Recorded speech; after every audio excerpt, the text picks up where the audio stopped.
What if the hero who saved the world was erased from history just because of the color of his eyes? This is the reality of Abel, a legendary mage who defeated the Lord of Twilight, only to be betrayed and exiled by his own companion. His punishment? Having golden eyes, the very same mark as the most feared demons. In a world where eye color defines your destiny, Abel's amber eyes are treated as a curse. He's called useless, rejected by everyone, humiliated by nobles who can barely cast a fireball. But what they don't know is that Abel masters all the elements and holds secrets from a lost era.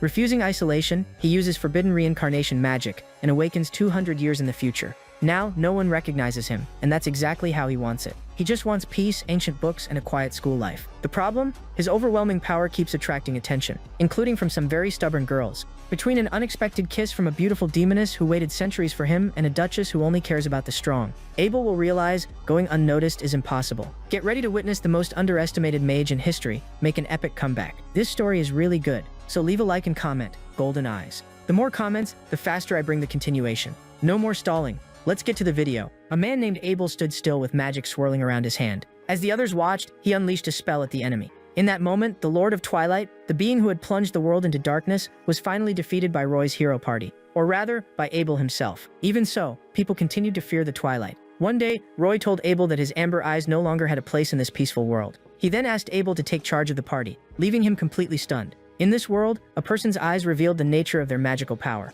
Those gifted with fire magic were born with ruby-colored eyes. Sapphire eyes signified an affinity with water, while emerald eyes represented wind. However, those capable of wielding every element possessed a golden amber glow in their eyes. Yet most demons also had Zampir eyes, just like Abel. Because of that, humans who carried those eyes were branded as reincarnated demons. As a result, Abel became the target of fear and hatred. In this way, the gift of amber eyes was both a blessing and a curse. For that reason, Roy believed Abel would be viewed as a symbol of misfortune during times of peace. He pointed out a remote island and arranged for Abel to live in a village that had been prepared there. Hearing this, Abel realized Roy intended to keep him confined, despite being his longtime companion. Moreover, he understood that Roy also wanted him out of sight, so he accepted the decision and declared that he would leave and never return. Even so, he made it clear that he would not accept the offer of isolation. Despite everything, Abel did not place all the blame on them, because the true issue was the way society treated those with Zampir eyes, a flaw common in an immature civilization. After departing from the group, he sought shelter deep within the mountains. Inside an ancient laboratory, he perfected a spell that no one in modern society was capable of mastering.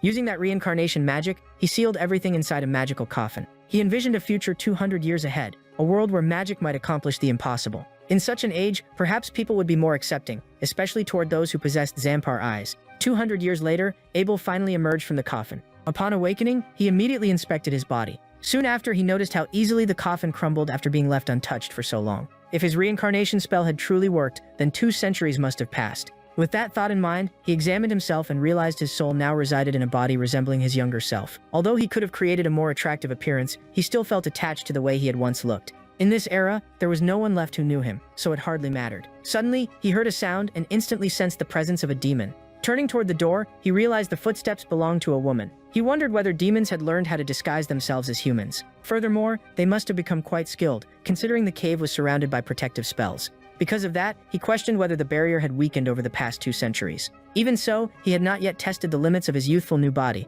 so caution was necessary.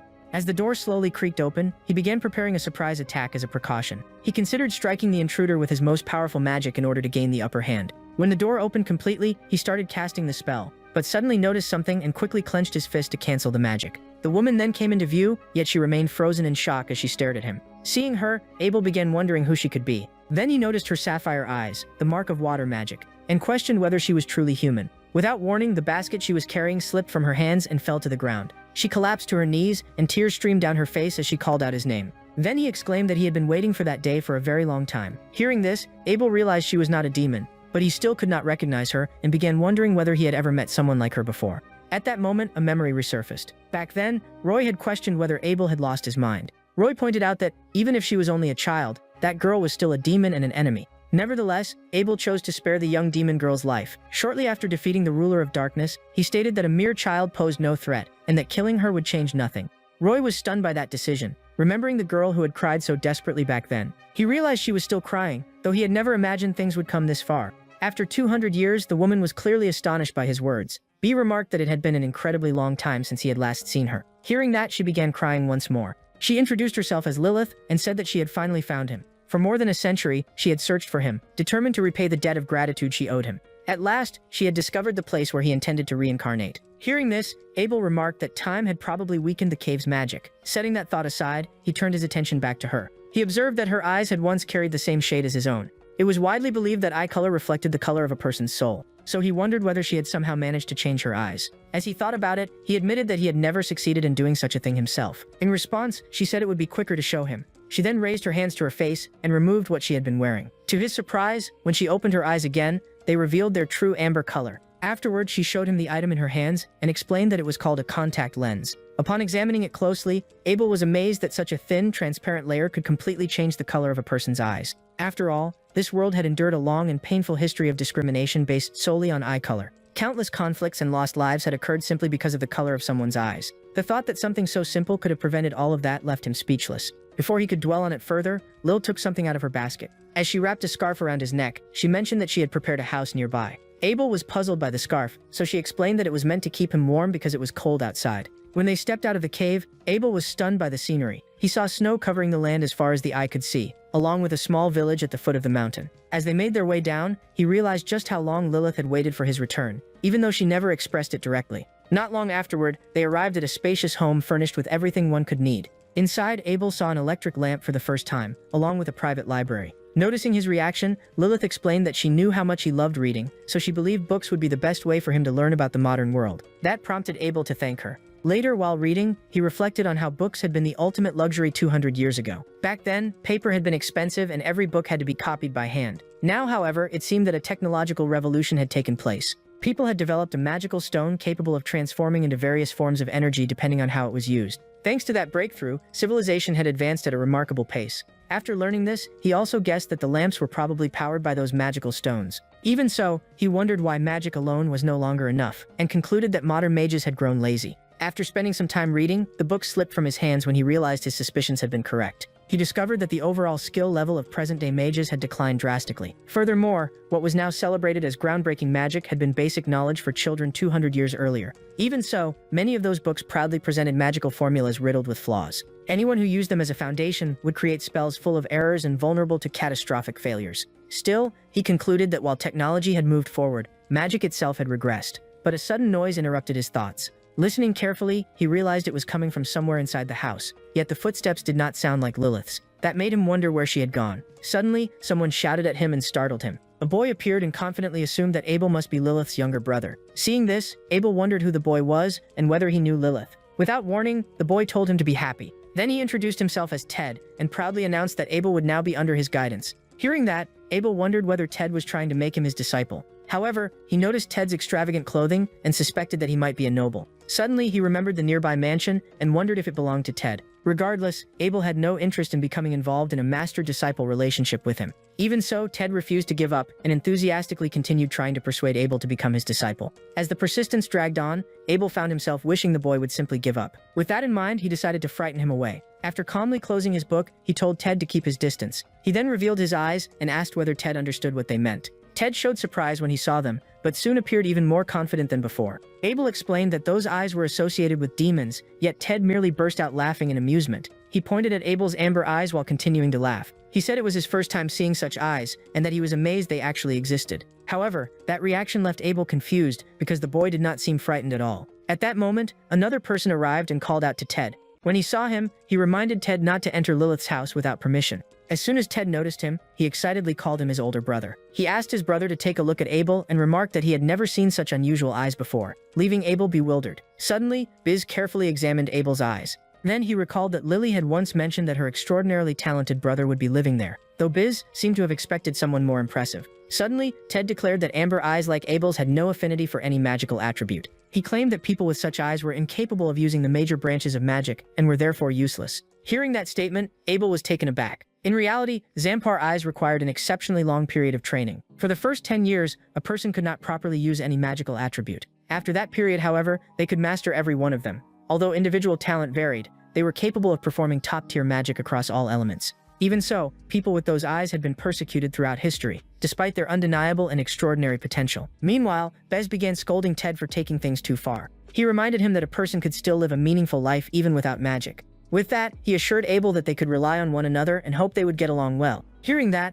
Abel wondered whether Bez also considered people with Zampar eyes to be worthless. Before leaving, Bez instructed Ted to return home and continue studying, since the chosen ones had a destiny they were expected to fulfill. In response, Ted agreed and cheerfully said goodbye to Abel. Once the door closed, Abel felt drained after the brothers had suddenly appeared, criticized him, and left just as quickly. He now understood the situation based on the historical accounts of war that he had been reading. The demon race had not been at war with humanity for roughly 100 years. As a result, the world had entered an era of peace. With demons no longer posing a constant threat, people stopped fearing Zampar eyes. However, as magical proficiency declined, those with Zampar eyes, which required extensive training, became the subject of ridicule. Because of this, he found it difficult to believe that after suffering so much persecution in the past, they were now merely mocked. Knowing that, he began to wonder whether living an ordinary life was truly so difficult for them. Later, Lilith finally returned. The moment he saw her, Abel assumed she was a servant, but with a smile she clarified that the modern term was housemaid. She asked whether the uniform suited her, and he agreed that it did. Setting that aside, Abel told her that he had finally understood.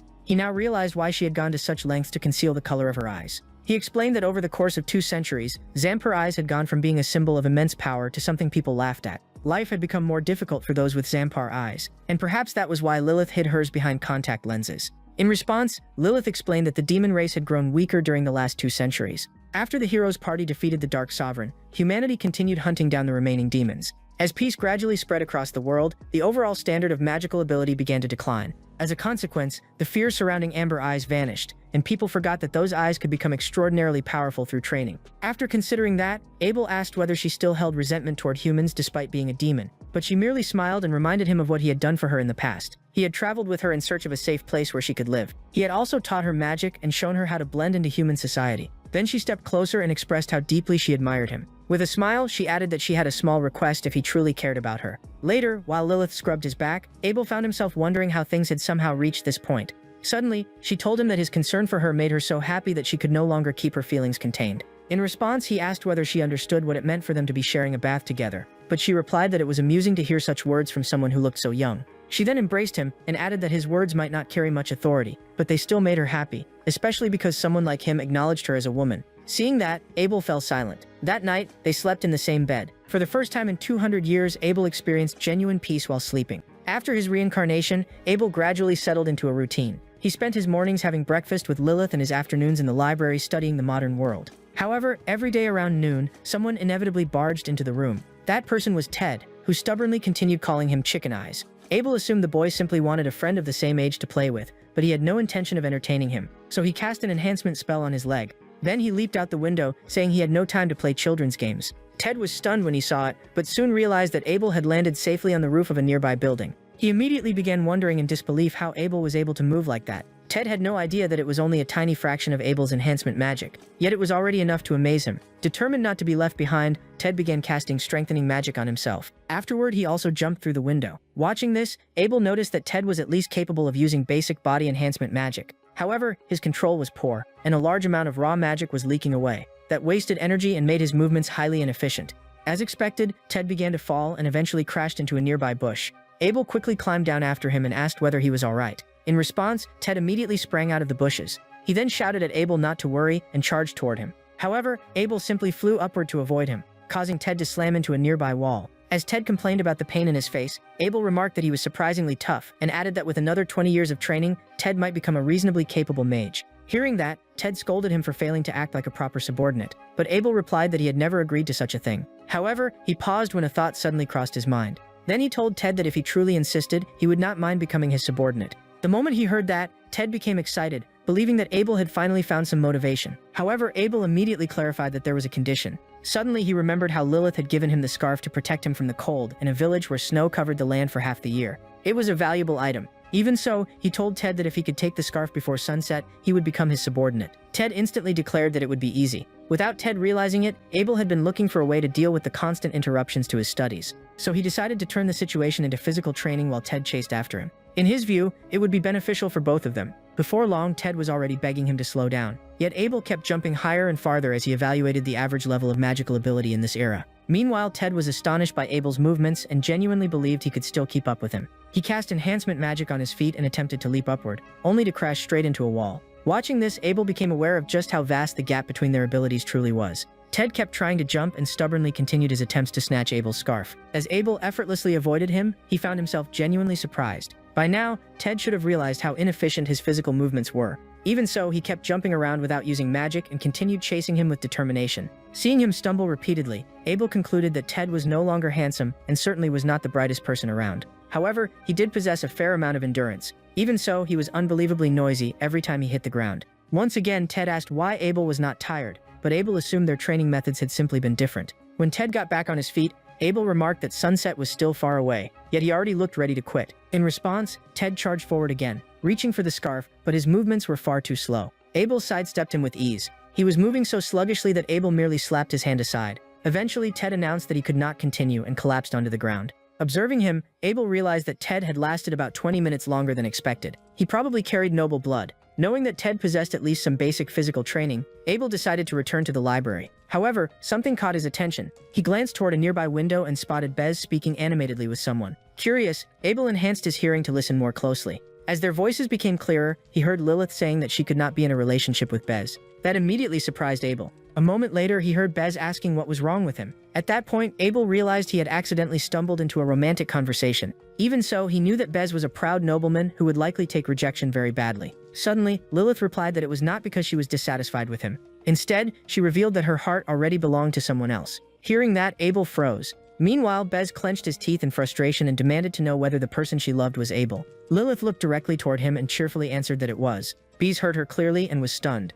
On the other hand, he quickly became furious when he concluded that she had fallen in love with her own brother. He called her shameless and insisted that she ought to be ashamed of herself. Witnessing that reaction, Abel was completely confused. He could not understand why Bez considered it immoral and felt the judgment was excessively harsh even if they truly were siblings. Besides, he was not actually Lilith's brother, though she had probably allowed him to believe that to make her explanation easier. Meanwhile, Bez continued scolding Lilith for loving her own brother, repeatedly insisting that such feelings were wrong. Watching this unfold, Abel began growing irritated by Bez's remarks. However, since it had merely been an unexpected rejection, he decided to pretend he had not seen anything. From that day onward, Ted continued chasing Abel, and it gradually became part of their daily routine. As time passed, Abel arrived at a conclusion after observing Ted. While Ted relentlessly pursued him, Abel realized that his ruby eyes, famed for their exceptional affinity with fire magic, did not seem to correspond to any remarkable talent in this era.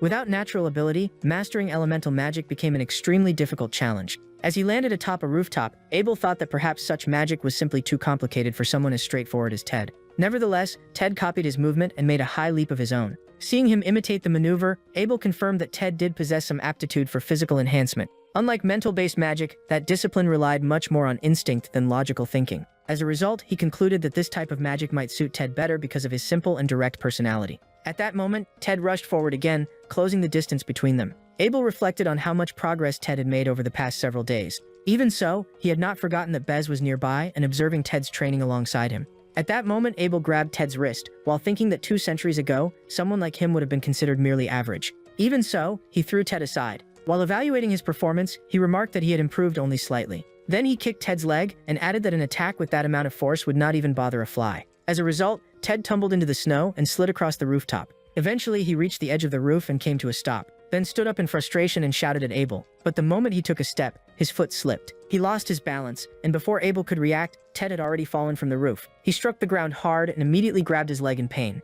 Seeing this, Abel hurried down to check on him and worried that he might have fractured his ankle. Although healing magic was not his specialty, he prepared to use a recovery spell. However, Bez arrived suddenly and immediately shoved Abel aside so that he could cast the healing spell himself. Witnessing that, Abel was surprised that Bez could use recovery magic despite not possessing Zampar eyes. He realized then that he might have underestimated Bez. However, he soon noticed something strange. As Bez began casting the spell, Ted cried out in pain. Seeing that, Abel became even more concerned. That was because healing magic functioned much like building something out of blocks. The more advanced the spell, the more precise and detailed the construction needed to be.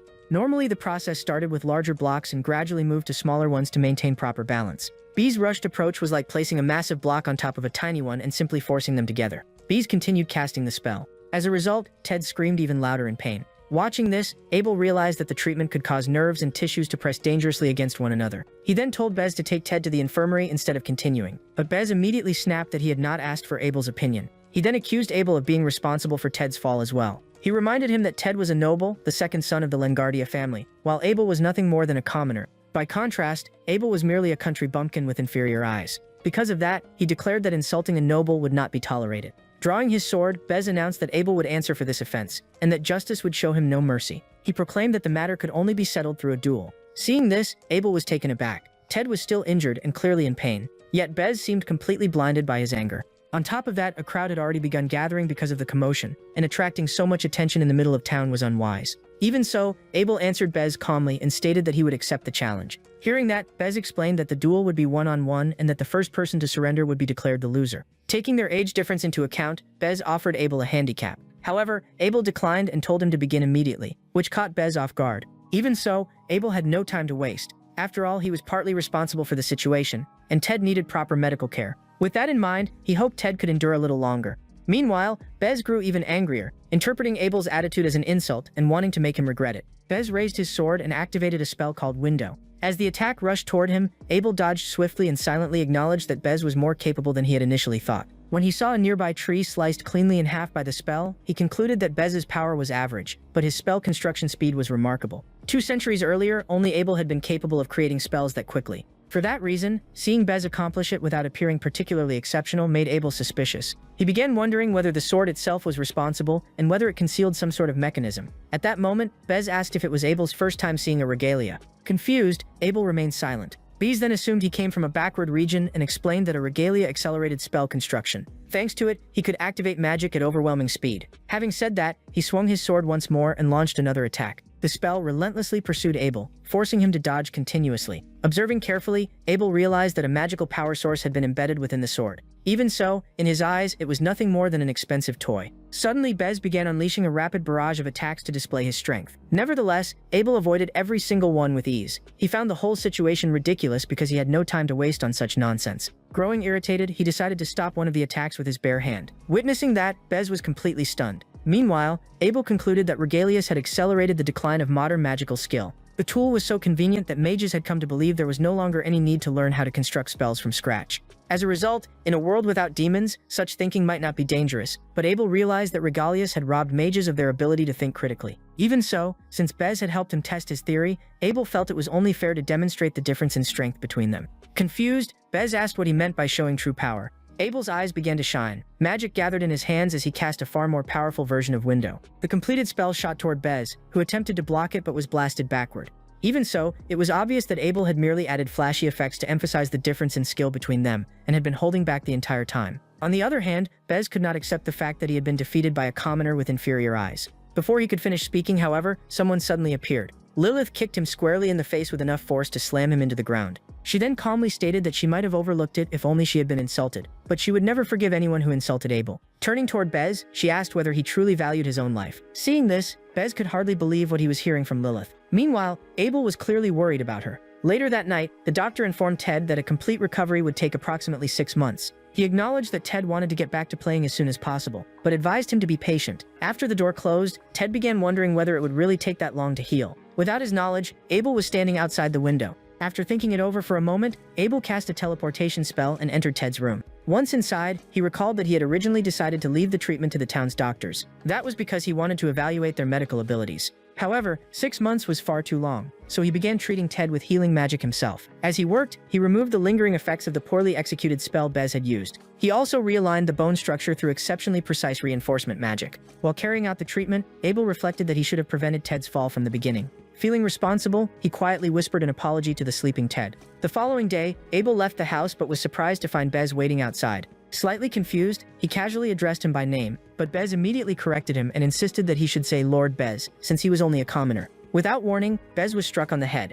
As he dropped to his knees in pain, the man standing beside him politely greeted Abel. The man introduced himself as Evans and explained that he wished to apologize for the previous incident. Abel was puzzled by such excessive formality. To his surprise, Evans dropped to one knee before him and apologized for his son's behavior. Confused, Bez asked his father why he was bowing to a commoner with inferior eyes. He also pointed out that Abel was merely the brother of a maid they had hired. In response, Evans smacked him on the head once again. He then explained that the misunderstanding was his own fault, because he had never told Bez the truth. Next, he revealed that they were not employing Lilith at all. In reality, it was Lilith who had hired them. Hearing that, Bez was left completely speechless. Meanwhile, Abel finally understood what was going on. After all, he had often wondered why a high-ranking demon like Lilith would humble herself before humans. Thinking back on history, he knew that demons had endured countless hardships in order to coexist with humanity and survive. Some demons had even assumed the identities of nobles while quietly using their powers to influence society. Therefore, Lilith had probably adapted to the modern era through similar means. After that encounter, Abel never saw Bez again. According to Evans, Bez had enrolled in the Heresia Magic Academy, an institution famous for producing elite mages. Later, Evans shared a story with Ted about a snowy day.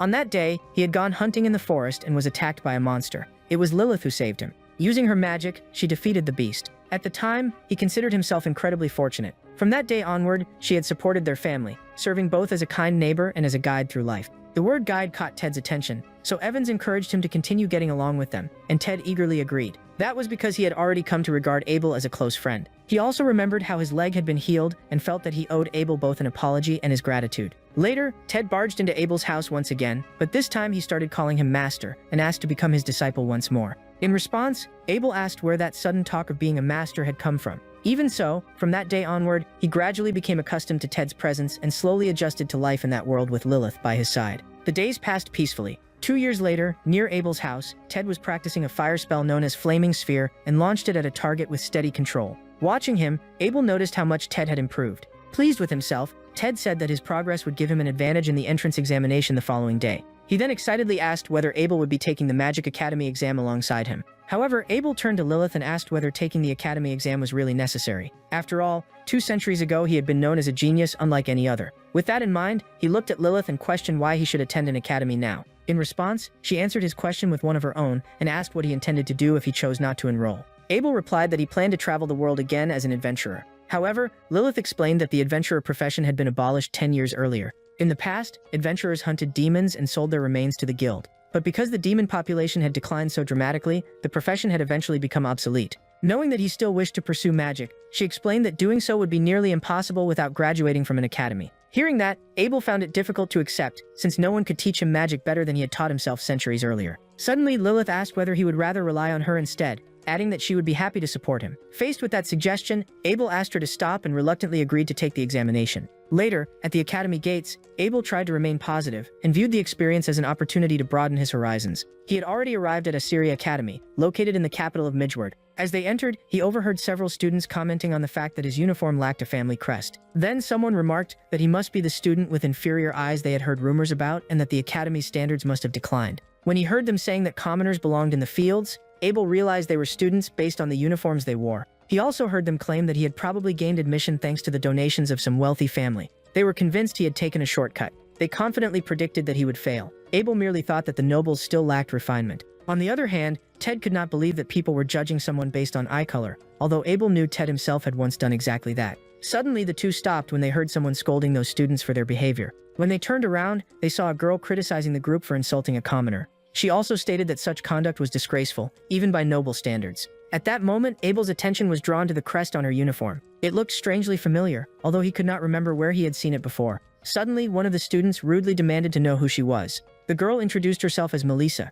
She also declared that she would become a great mage, graduate at the top of the academy, and make her name known throughout the world. Finding her arrogant, they asked whether she was also taking the entrance examination and threatened to teach her some manners. However, Melissa remained perfectly calm. She then drew her sword and pointed it directly at them with unwavering resolve before asking who truly lacked manners. Shortly afterward, she ordered the men to get out of her sight immediately. When they noticed that their uniforms had already been sliced apart, they hurried away while warning her not to become too arrogant. She simply ignored them. As Abel watched her leave, he decided to thank her and called out to her. However, when he approached, she abruptly slapped his hand away. She then scolded him for daring to touch her, reminding him that he was nothing more than a commoner. Abel replied that he had only wanted to thank her, but she told him not to get the wrong idea and explained that she simply hated people who spoke badly about others behind their backs and had no intention of associating with commoners. Seeing that, Abel could not help wondering whether every student at that academy was like her. Suddenly, she stated that if he wanted her attention, he would first have to become stronger, and then she walked away. She added that she was interested only in the strong. Furious, Ted declared that she had no idea how powerful Abel really was.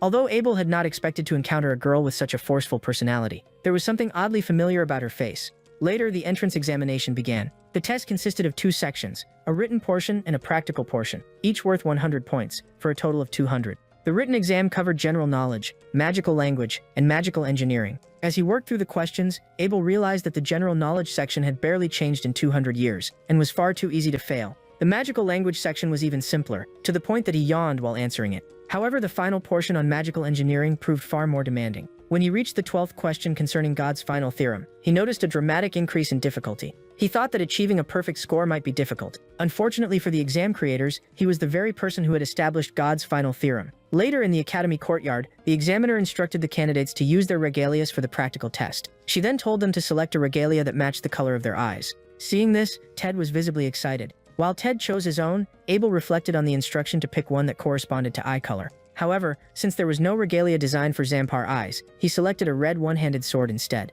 After that, the examiner explained that the practical test would measure the participants' magical power. The target was made from black matter that absorbed magic, so it would not break easily and allowed candidates to cast their strongest spells without restraint. She then asked who was prepared to begin, and Ted immediately volunteered. As soon as she approved, Ted stepped forward eagerly. However, Abel was concerned because, despite following Ted's progress, he knew his magical abilities were still at a beginner's level. Asura Academy gathered the finest talents from across the kingdom. Therefore, Abel hoped Ted would not embarrass himself in front of such a crowd. Soon the examiner gave the signal to start, and Ted raised his regalia and shouted, "Fireball!" A small sphere of flame shot from the weapon. Abel, however, was unimpressed. The spell was sloppy, exactly as he had expected. Ted was already clumsy by nature, and using an unfamiliar regalia only made matters worse. Even so, the fireball struck the target. At the sight of that, the examiner and the spectators were astonished. Meanwhile, Abel had expected Ted to be mocked, but instead the examiner described the result as remarkable. She even asked how someone so talented had entered through the standard admissions process, which left Abel confused. Suddenly, the other candidates began whispering that surpassing such an impressive spell would be difficult.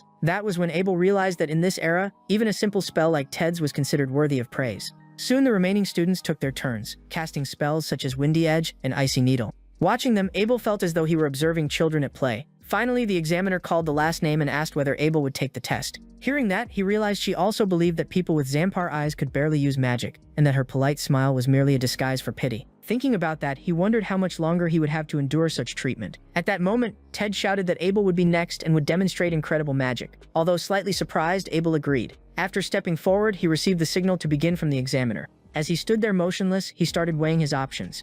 Suddenly, he decided to accept Ted's challenge, but in his own way. Meanwhile, Ted watched with excitement as the crowd focused its attention on Abel. Some people began whispering that he was taking so long because of the limitations of his eyes, unaware that Abel was maximizing the projectile speed of the spell, increasing its power output, and integrating a multi-shot formula. He also remembered that the target was made of black matter, so he activated limiter release. Then he quietly muttered, "Fireball, cutting rain." His regalia immediately radiated intense magical energy. A moment later, he launched the attack. The crowd was stunned by the enormous size of the spell, but Abel knew that its scale was only part of the story. In midair, the fireball split into dozens of smaller projectiles. Ted and the others were left utterly speechless. Soon afterward, the fireballs struck not only the targets but also the surrounding area. The spectators could hardly believe that the targets had been completely destroyed. Unlike the others, Ted loudly celebrated, thrilled by Abel's display.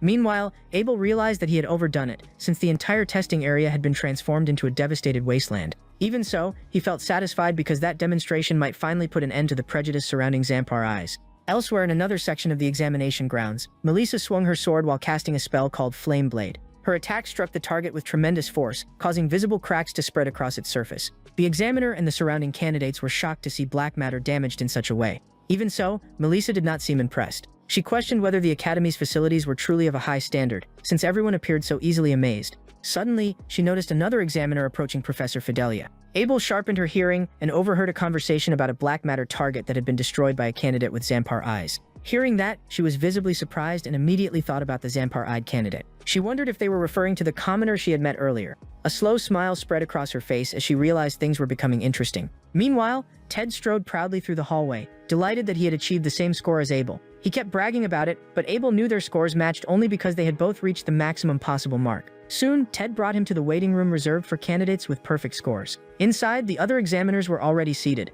The moment Abel entered, everyone noticed him. Whispers quickly spread through the room, identifying him as the one who had destroyed the black matter target. Suddenly, someone called out to Abel. It was Melissa, asking whether he had truly destroyed the target during the practical exam. While Abel tried to remember whether she was the same girl from before, Ted recognized her immediately. Melissa continued by asking how he had managed to create such a powerful spell. She also remarked that Zampar eyes possessed no natural elemental affinity, and asked whether he had trained under some famous mage. Abel offered no response. Annoyed, she warned him that his true abilities would be exposed in the next examination. Ted immediately scolded her for her arrogance. At that moment, Professor Fidelia entered the room and instructed everyone to take their seats. She then explained the details of the final test, which would take the form of a duel. Hearing that, Abel realized this was what Melissa had been referring to earlier. The professor went on to explain that every match would be a one-on-one battle. The loser would be the first person whose academy-issued protective barrier was shattered. The matchups would be determined according to the practical exam results, pairing students of comparable strength. As expected, the first duel would be Abel versus Melissa. While Ted cheered from the sidelines, Abel calmly accepted the unavoidable match.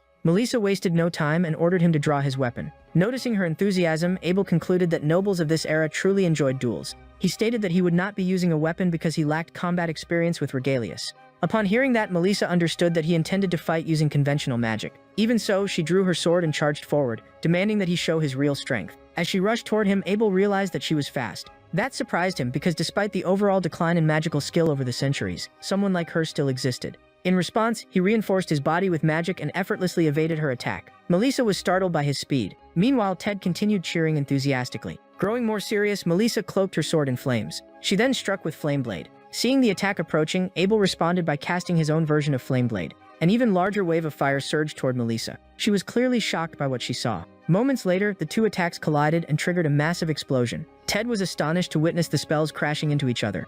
When the dust finally settled, the previously pristine arena had been reduced to ruins. At the center of the destruction, Abel remained standing without moving. He glanced around and realized that Melissa had disappeared. He wondered whether he had overdone it. Suddenly, she emerged from the smoke. The moment he saw her, Abel realized that she had concealed her presence the entire time, while advancing for a surprise attack. He acknowledged that the tactic was clever, but she had simply chosen the wrong opponent. Without hesitation, he gathered magic in his hand and cast Flaming Bullet. When Melissa saw the attack, she noticed that it consisted of 12 fire projectiles. She was also surprised by the spell's speed and finally admitted to herself that he was genuinely powerful. Soon, the fire bullets struck simultaneously, covering the arena in a dense cloud of smoke. Watching from the sidelines, Ted commented on the enormous gap between their levels. However, Abel remained completely unfazed. What surprised him most was that Melissa still appeared ready to continue fighting despite taking such a powerful attack. Suddenly, Professor Fidelia announced that the protective barrier had been broken, meaning the duel was over. However, Melissa refused to accept the result. She said that the examination results could already be decided, but she still wanted to continue. Seeing that, Abel thought she was an incredibly stubborn person who was not even fighting for the sake of the exam anymore.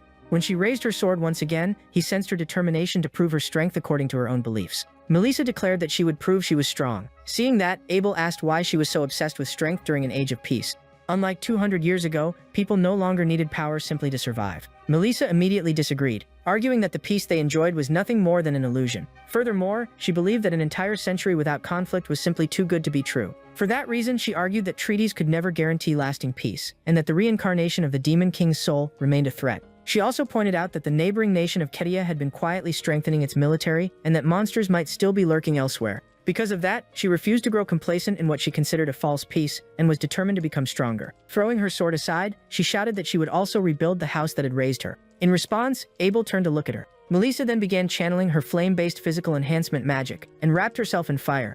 As Ted and the others watched in awe, her body became covered in armor made of blazing flames. Afterward, she invoked forbidden magic and summoned the sky of rose matter. Soon, the flames swirling around her transformed into a pair of wings. At the sight of that, Abel was left speechless. Ted could hardly believe his eyes as Melissa hovered in the air and once again declared that Abel should prepare himself because she intended to win. But Abel simply watched in silence. As Melissa floated overhead, Ted wondered whether this was flight magic, something he had always believed existed only in legends. Seeing it, Abel recalled that flight magic required extraordinarily precise control over multiple magical attributes and was extremely dangerous to perform incorrectly. Even in his own era, only a handful of people had been capable of mastering it. For someone like Melissa, who possessed ruby eyes, using such a technique must have required tremendous effort. As he observed her, Abel was reminded of a red-haired girl from the distant past, who might have passed that magic down through her lineage. Suddenly, Melissa asked whether he had never witnessed anything like it before, but Abel replied that the opposite was true. While casting a spell, he remarked that the magic revealed the origins of her family. He also admitted that he had not expected a unique spell from 2 centuries ago to survive almost completely unchanged. Looking at her, he concluded that her stubborn ancestors had preserved a technique that consumed life force in exchange for its activation. The moment he finished his analysis, he unleashed his counterspell. The spell struck Melissa directly, and although she attempted to evade it, the attack moved too quickly. After neutralizing her magic through careful analysis and the proper response, it became obvious how great an advantage prior knowledge of a technique could be. As a result, Melissa's wings vanished. A few moments later, she began falling. Abel immediately leaped upward and caught her before she could hit the ground. While holding her, he remarked that she was a descendant of Maria, the heroine of fire. Melissa looked bewildered once they landed. He told her that she was impressive, just like Maria had been, and encouraged her to continue improving. Shortly afterward, Professor Fidelia announced that Abel was the winner. At that, Ted celebrated enthusiastically along with the rest of the crowd. When Abel left the arena, people began praising him from all sides. Meanwhile, Melissa sat on the ground in disbelief, and as she lay there, she could not stop herself from crying while wondering what exactly made Abel so different from everyone else. Later, several professors at the academy gathered to discuss the candidates. They praised Ted, Melissa, and Abel, describing all three as prodigies capable of raising the academy's standards. However, one professor stopped what he was doing when he heard that. The professor, named Emergio, disagreed and stated that calling all three geniuses was absurd and misleading. In his opinion, there was only one true genius among them, and that was Abel. Another professor replied that Abel's magic was exceptional, but Melissa possessed comparable strength. Hearing that, Emergio remained unimpressed and thought the other professors needed to relearn the fundamentals. He explained that Abel's brilliance extended far beyond magic alone. That was because Abel had also solved God's final theorem, leaving everyone stunned. Ordinarily, the problem was so difficult that magical scholars still struggled to fully understand it. Yet Abel had not only solved it but improved upon it as well, an accomplishment worthy of national recognition. The other professors were completely shocked by this revelation. At that moment, the academy director arrived and commented on the commotion coming from the faculty room. Emergio then praised the talent of the Zamparide candidate, something the director readily accepted since the statement came from Emergio himself. He then declared that Abel could one day become the greatest mage in the nation. However, the moment he mentioned Abel's name, the director reacted with shock. As a result, his dentures fell straight to the floor. Seeing that, one of the professors hurried over to assist him. While picking up the dentures, the director asked Emergio to repeat the student's name. Emergio confirmed once again that the student's name was Abel. He also mentioned that Abel had earned perfect scores and proclaimed him the academy's greatest genius. After hearing that, the director finally confirmed that the name truly was Abel. Later that night, inside the academy, he still could not stop thinking about that name.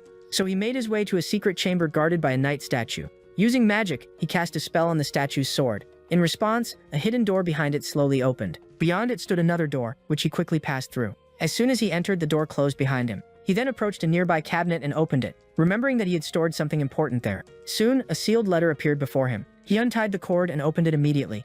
Inside was a message intended for Roy's descendants. The letter contained a truth meant only for that bloodline. It explained that Roy, along with the fire, wind, water, and ash sorcerers, had become known as the Four Sages who defeated the Demon Lord. However, that story was a lie, because none of them had actually managed to wound him. The one who had truly defeated him was not part of that group but rather a Zamparide mage named Abel. The letter stated that this truth would likely be lost to history. Even so, the director had heard the tale countless times from his late grandfather. The story spoke of a forgotten fifth figure among the so-called four great heroes. That man possessed Zampar eyes, just like the demons.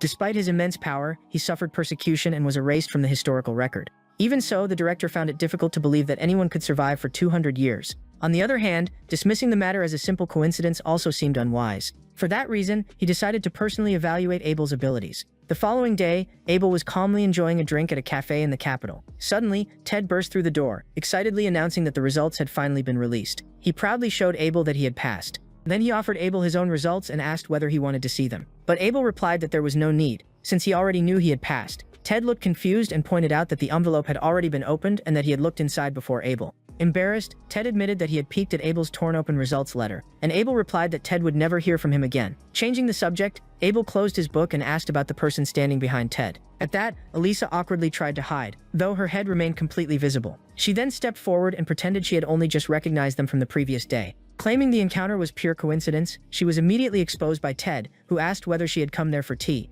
Elisa answered that she simply liked the cafe's cupcakes. Abel could tell it was a weak excuse and realized she had followed Ted there. So he bluntly asked her to stop pretending and explain the real reason. Elisa hesitated before saying it was not for any particular reason. In truth, she was curious about which class Abel had been assigned to. She also admitted that she had a great deal to learn from him and wanted to push herself as far as possible. Abel was not entirely sure what she meant by that. Before he could respond, Ted volunteered to reveal the information since the class assignments would soon be public anyway. Proudly, he announced that both he and Abel had been placed in Class A and said he hoped Elisa would be there too. Abel, however, saw no particular importance in whether they shared the same class. Even so, Elisa looked delighted by the news. After that, she left the cafe in an unusually cheerful mood. Meanwhile, Abel found himself wondering what had just happened. Ted guessed that she was simply nervous because she did not have many friends. Their discussion was interrupted when another person arrived. The moment they saw who it was, both Abel and Ted were visibly startled. It was Lilith, though she was dressed in an entirely different outfit. Noticing this immediately, Abel asked about her new clothing. She explained that she had just been appointed as a teacher at Asura Academy. Ted was astonished and thought the coincidence was incredibly strange. Abel, on the other hand, was not surprised in the slightest. He understood Lilith's determination and knew that her long lifespan gave her advantages few others possessed. Suddenly, Lilith leaned close and quietly told Abel that she would now be supporting him as one of the Academy's instructors. On the day before the entrance ceremony, Lilith escorted Abel and Ted to the student dormitories. When they arrived, both were impressed by the sheer size of the place. Lilith explained that the academy followed a 5-year program, and that every student lived on campus. After giving them the essential information, she left to attend to her duties as a newly appointed teacher. Abel thanked her, while Ted said he looked forward to seeing her again the next day. As they carried their belongings, Abel noticed that Ted seemed to be struggling. He remarked that Ted probably should have packed less luggage. Ted had no excuse to offer. At that moment, a woman approached and recognized them as incoming students. She introduced herself as Fidelia, the instructor responsible for the first-year dormitory. Abel recognized her from the entrance examination, while Ted was surprised to learn that she was actually a teacher. Fidelia checked their names and handed them their academy uniforms. She also reminded them that casual clothes were allowed inside the dormitory, but academy uniforms were mandatory elsewhere. The instant he received his uniform, Abel noticed that it had been enchanted. Fidelia confirmed this and explained that the enchantments provided resistance against magic and dirt. Curious, Abel asked who had crafted the enchantments, and she answered that it was likely done by a specialist hired by the academy. After receiving their room keys, they were informed that the remainder of the day was free before the entrance ceremony. With that settled, Abel and Ted headed to their respective rooms.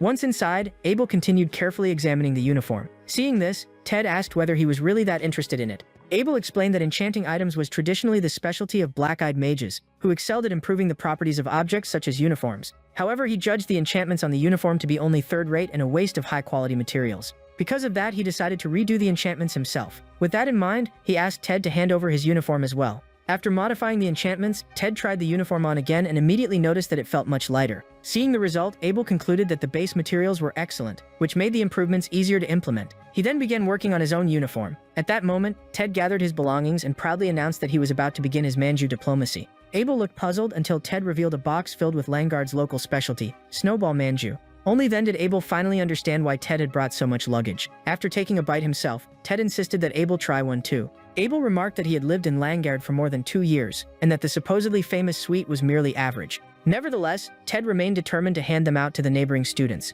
After all, his goal was to make 100 friends. With that declaration, he immediately left the room. Watching him go, Abel thought that Ted might actually succeed in making 100 friends. As for himself, he simply wanted to graduate peacefully without getting involved in any trouble. Setting those thoughts aside, he returned to improving the enchantments on his own uniform. Once the work was finished, he decided to take a nap since the magical adjustments had left him tired. Before he could rest, however, he heard shouting coming from outside. When he looked through the window, he saw several students confronting Ted. One of them demanded to know whether Ted was trying to insult them. Ted explained that he had only been attempting to make friends. Watching the scene, Abel wondered whether Ted's manju diplomacy had failed. Suddenly, another student shouted that Ted could keep dreaming because nobody would ever want to be friends with someone like him, especially a poisonous perch. Hearing that, Abel wondered what exactly they meant, though he vaguely remembered reading about something similar in a book. Poisonous perch was the name given to an invasive freshwater fish species that had multiplied rapidly throughout the rivers of urban areas. Its rapid reproduction and feeding habits were damaging the balance of the aquatic ecosystem. Meanwhile, Ted kept rummaging through his backpack and once again urged everyone to try the specialty from his hometown.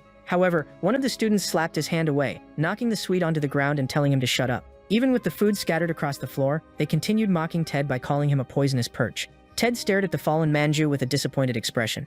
Watching the scene unfold, Abel found their behavior cruel and wondered whether those students had never been taught not to waste food. He considered stepping in, but before Ted could pick up the dropped sweet, someone else approached. It was Elisa. She picked up one of the manju from the floor and ate it right in front of everyone. Ted and the other students were left completely stunned. She, however, showed no concern and gave the sweet a score of 70. She also remarked that it was not bad, though it could have benefited from a stronger local flavor. Seeing that, the bullies were horrified and insisted that poisonous perches were disgusting, especially after she had eaten something off the ground. Elisa turned toward them and calmly asked what they had just said. Meanwhile, Abel began to worry because he had no idea what Elisa was about to do next. So he stepped in and told everyone to stop. One of the bullies demanded to know who he was. Before Abel could answer, Ted said he did not care about what had happened. He also thanked Elisa, but she asked whether he had no pride at all. Ted replied that the issue was not about pride at that moment. Abel then started to understand the discrimination that existed among the nobles. As Lilith had explained, the academy accepted both students from its preparatory school and outside applicants who passed the public entrance examination. Now he realized that poisonous perch was probably a slur aimed at external students like them.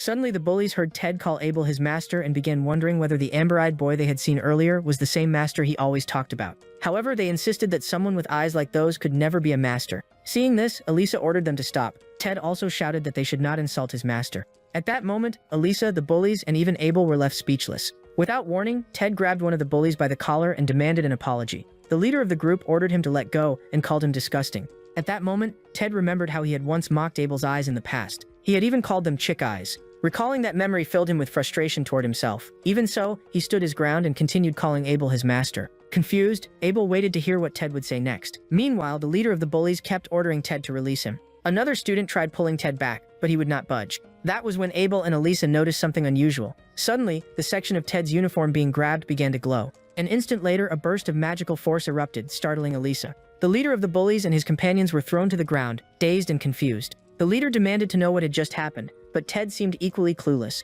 Meanwhile, Abel immediately realized that the enchantment he had placed on Ted's uniform had activated. It was a simple reflection spell designed to trigger only when the wearer suffered a physical attack. Apparently, it had worked perfectly, and the timing could not have been better. As a result, the bullies began backing away, though they warned that they would remember this. Abel knew Ted had handled the situation well and that things could have ended much worse for them. Meanwhile, Ted was still standing there in shock. Soon afterward, he turned to Abel and said the bullies had been sent flying even though he had done nothing. He then started wondering whether he had finally awakened some hidden power. Abel doubted that possibility, since none of the students present, including Ted, possessed particularly great strength. Suddenly, Elisa grabbed Ted's arm and began inspecting his uniform. After examining it, she was astonished by the quality of the enchantment, unlike anything she had ever seen before. Proudly, Ted declared that Abel had made it himself and that he was incredibly skilled with enchantment magic. Abel quickly tried to silence him and warned him not to say unnecessary things. Elisa was clearly shocked to learn that Abel had created the enchantment. At that moment, Abel began dragging Ted away, and Elisa attempted to stop them. Even then, she still doubted that Abel had truly crafted the enchantment, because the magic woven into the uniform was extraordinarily sophisticated. As they walked away, Ted asked whether Abel was shy, but Abel simply told him to be quiet. Elisa remained behind, struggling with mixed emotions. A moment later, she remembered that she had originally come to invite them on a tour of the dormitory, but she had completely forgotten to mention it. The following day, inside the academy, Abel and Ted could be seen running down a corridor. As they hurried along, Abel remarked that they were already late for the entrance ceremony. Ted apologized, explaining that he had slept poorly because of the unfamiliar pillows. Abel simply replied that he was far too delicate. Eventually, they arrived in front of a massive door. Abel immediately began studying it with great attention. Ted noticed and asked what was wrong. Without warning, Abel raised a hand and examined the door, which was embedded with magical formulas. After analyzing its structure, he realized it was a welcome enchantment prepared for incoming students. He then stepped aside and told Ted to go in first after opening the door. Ted hesitated and began speculating that perhaps the door shocked students who arrived late. Abel merely replied that he would understand the moment he entered. Ted quickly said that he was not mentally prepared yet. Even so, Abel shoved him forward. The instant Ted crossed the threshold, a series of magical dolls activated. Ted was stunned when music suddenly began playing. Meanwhile, Abel thought whoever had designed it must have had rather unusual taste. The dolls kept performing their tune, and some of them even started dancing as part of the display. Perplexed, Ted asked what was going on. Abel calmly explained that it was merely a basic enchantment that triggered a mechanism whenever it detected the magical energy of whoever opened the door. As the performance continued, every student's attention shifted toward Ted. Although he was still trying to process what had happened,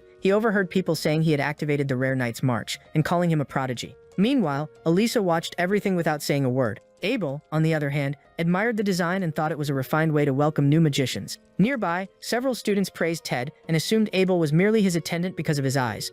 At the same time, some teachers were impressed by Ted's display and remarked that Emergy should have witnessed it. Even after Abel's explanation, Ted was still trying to figure out how the whole thing worked. Suddenly, the headmaster appeared and remarked that he was pleased to hear the Knight's March being played that year. Afterward, he introduced himself as Mick Rail, the principal of Asura Academy. He then began offering congratulations to the incoming students. Meanwhile, Abel took a seat and silently observed the hall. From what he could tell, each year appeared to have around 200 students. Out of nowhere, Ted leaned closer and asked whether Abel knew who the headmaster was. He then revealed that Headmaster Mick Rail was a descendant of Roy, the hero of Wind. Hearing Roy's name, Abel realized it had been an incredibly long time since he had last heard it. 200 years earlier, Roy had been one of his companions during the campaign against the Demon Lord. To Abel, Roy had been like a younger brother. The memory left him feeling somewhat melancholy. A moment later, Ted said the information had been written in the Academy pamphlet, though he admitted he had neither read it nor cared about it. After that, the headmaster continued his lengthy speech. During his address, he outlined the Academy's policies and introduced the newly appointed instructors. However,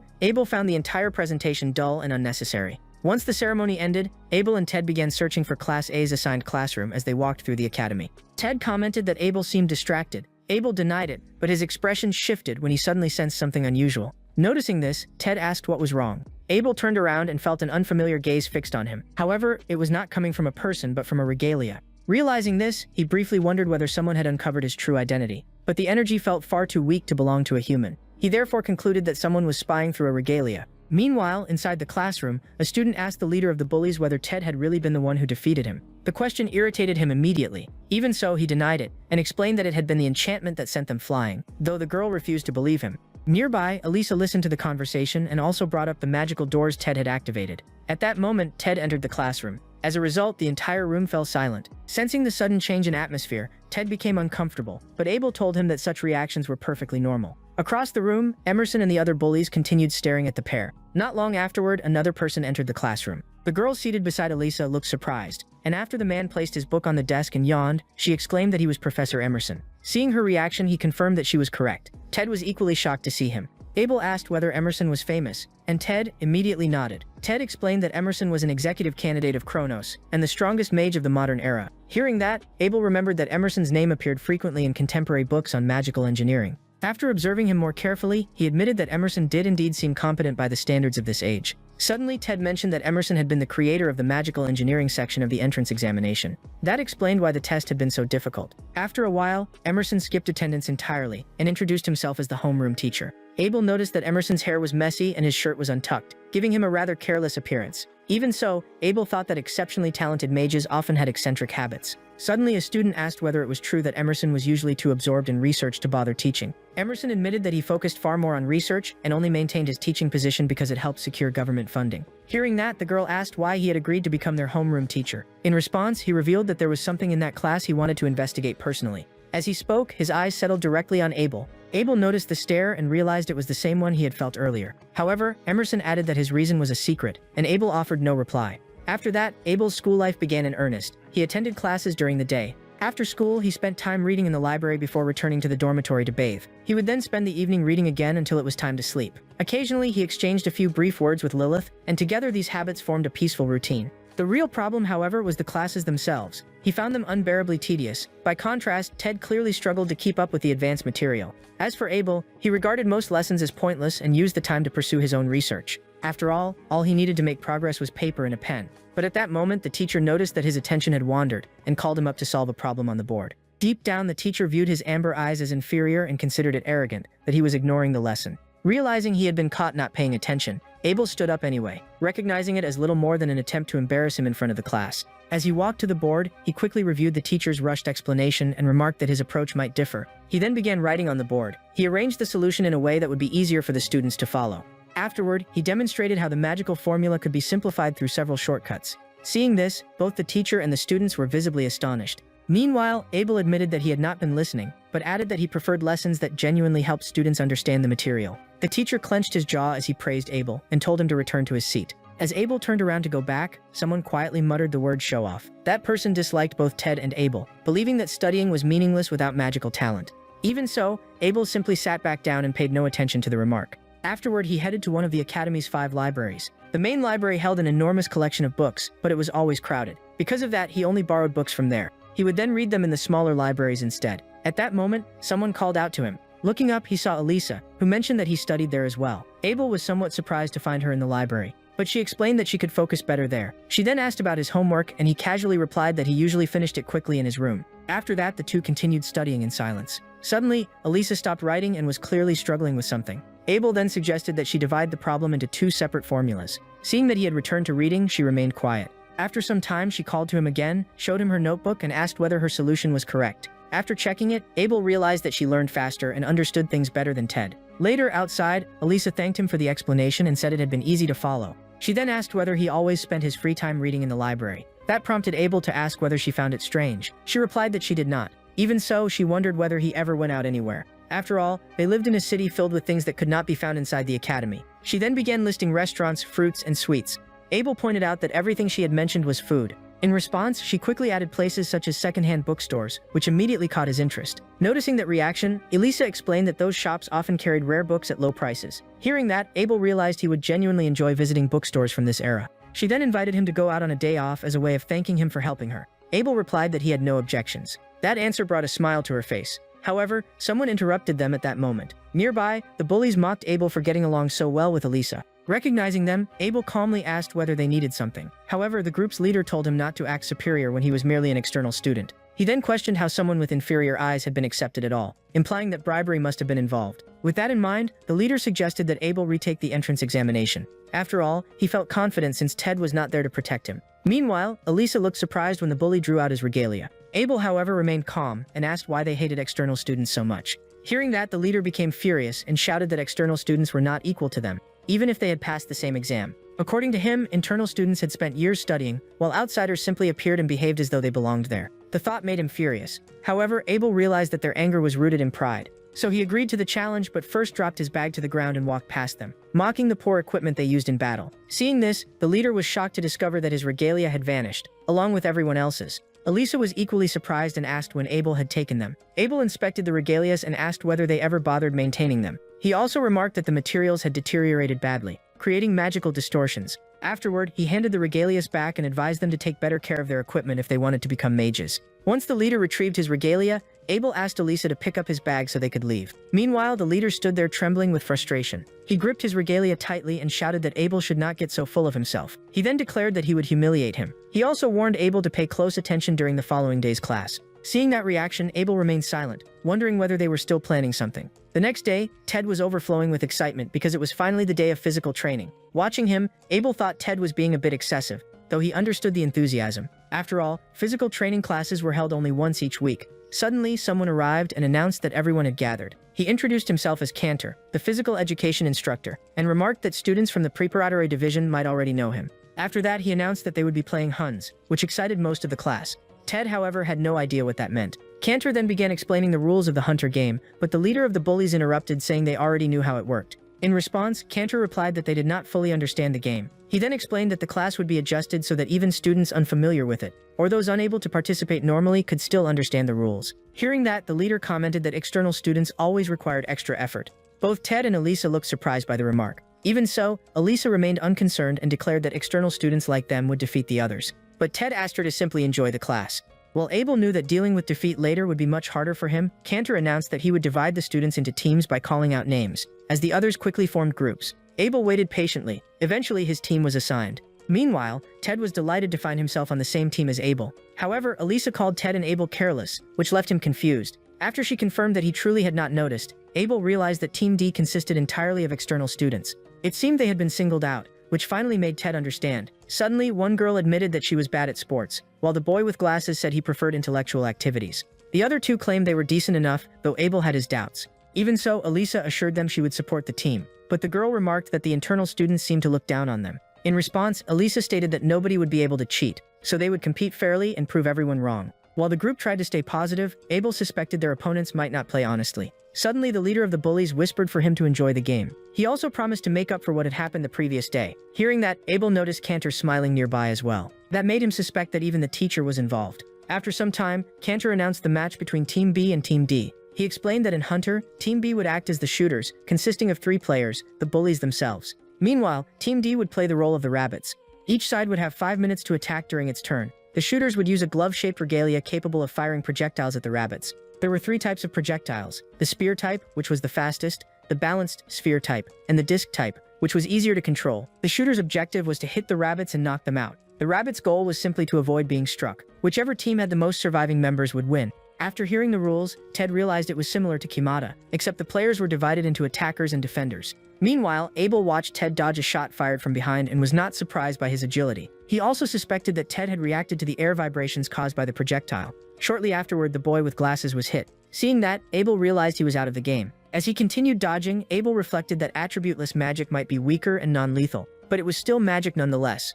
Watching Ted use magic defensively and Elisa skillfully evade the incoming attacks, he realized that even training projectiles still carried a noticeable impact. Suddenly, Abel saw 2 projectiles heading straight toward him. He found it strange that the bullies were attacking so directly, but halfway through their path, the shots abruptly changed direction. Abel was caught off guard, and as the projectiles continued moving, they ended up striking 2 of his teammates. Elisa was alarmed when she saw them collapse. However, Abel immediately understood what the opposing team was doing. As expected, the leader of the bullies gave him a mocking look. Meanwhile, Elisa began confronting them. She accused them of cheating. Seeing that, Abel realized she had noticed it as well. He understood that attributeless magic contained target tracking syntax, which meant the shock gloves had been illegally modified. However, the bullies told Elisa to stop talking nonsense and even called her fat. Furious, she demanded that they repeat what they had said. Abel urged her not to lose her composure while they continued avoiding the attacks. He explained that distracting opponents with words was a basic battlefield tactic. Furthermore, projectiles were still coming from the sides, so she needed to stay focused. Hearing that, she shyly thanked him just as the attacks resumed. Abel then began noticing a few interesting members on his team. One of the girls warned Elisa to look behind her, allowing her to dodge in time. At the same moment, Elisa thanked the girl named Yukarok. Yukarok replied that Elisa had done well too. Looking at her, Abel remarked that Yukarok had seemed timid at first, but was now making a genuine effort. She also warned Ted about incoming attacks, demonstrating composure and excellent awareness of the battlefield. Even though her physical abilities were lacking, Abel thought that if she gained more confidence, she could become an excellent mage. However, Abel soon noticed something else. He saw the bullies begin concentrating all of their shots on Yukarok. As a result, she was struck in the back and immediately fell. Ted and Elisa became worried. Meanwhile, Abel realized that the bullies had deliberately targeted the team's observer as part of their strategy. With that, the leader called Yukarok a burden and pointed at her again, saying that slow players should leave the field. Yukarok began to cry, and when she turned around, she was struck once more.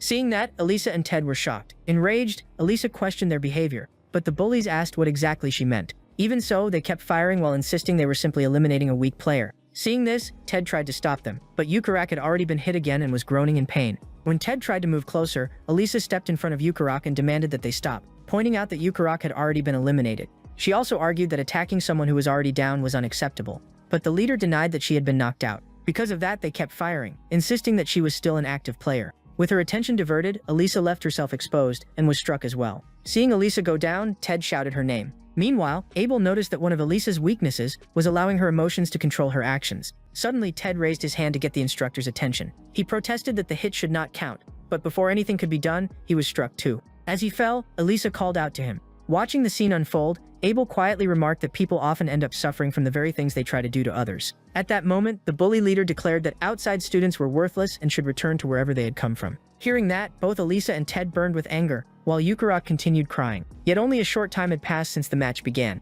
and now only a single player remained. That player was Abel. Realizing this, the bullies prepared themselves. The leader asked how they should deal with him, but Abel merely stared back in silence. Even so, the leader shouted for them to crush the last poisonous fish. The other bullies immediately joined the assault on Abel. For a moment, Abel considered whether it would be less troublesome to simply let them win. However, since things had already gone this far, he decided not to stand idle and began dodging. After avoiding several attacks, the leader unleashed a rapid barrage, but Abel slipped past every shot. Seeing that, Ted and the others began cheering for him. The leader only laughed as he continued firing at Abel. He claimed Abel must already be exhausted, but in reality, Abel was perfectly fine, while the bullies themselves were beginning to tire. Suddenly, someone announced that only 1 minute remained. Realizing the time limit was approaching, the leader understood that a different approach was needed. The bullies then launched a coordinated attack. Looking upward, Abel saw a rain of projectiles descending toward him. Meanwhile, Elisa and Ted looked visibly worried. Abel quickly realized that the bullies had added a dispersal syntax to the projectiles. They were cheating once again. Even so, the leader was convinced that Abel would be unable to evade this attack. Abel knew he could avoid it, but doing so would attract too much attention, so he decided to bend the rules as well, since they had started it first.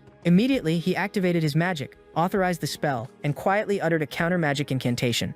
A protective barrier suddenly appeared around him. He even pretended to struggle a little, so that it would not seem suspicious. The outcome left everyone confused, including the bullies. Despite the overwhelming barrage, Abel remained completely unharmed. Soon afterward, the leader realized that his regalia seemed to have malfunctioned. Not long later, Team B's attack phase came to an end. Ted and the others began praising Abel for handling the entire situation by himself. However, Ted quickly started asking questions again. Abel immediately told him to be quiet. He was the only survivor, and they would need to defeat their opponents during the next round or they would lose. Even so, Ted remained convinced that victory was still possible. Just as Abel had endured, Elisa was eager to finally demonstrate what she could really do. Hearing that, Abel thought it would be ideal if the two of them could defeat the opposing team themselves. The bullies, however, mocked their enthusiasm and promised to crush them. After hearing those threats, Abel suspected they had another scheme prepared. Soon, Cantor announced the start of the next round. The bully leader instantly shouted for everyone to take formation. In response, his team arranged themselves into a defensive formation. Seeing this, Ted snorted and remarked that they had only made themselves easier targets. Agreeing with him, Elisa confidently declared that she would wipe them all out at once. As attacks began approaching, one bully warned of a spear-type projectile coming from the northwest. Another reported a disc-type attack approaching from the southeast. Watching everyone dodge successfully, Abel finally understood their strategy. They were using every team member to monitor a different direction. By constantly sharing information, they eliminated blind spots. It was a genuine tactical formation, but Ted kept insisting that Abel help them reach the opposing side. Meanwhile, even Elisa was struggling despite possessing stronger magic. Seeing this, Abel admitted that the enemy's teamwork was impressive. Suddenly, their leader mocked them, saying they could not even execute a basic pincer attack.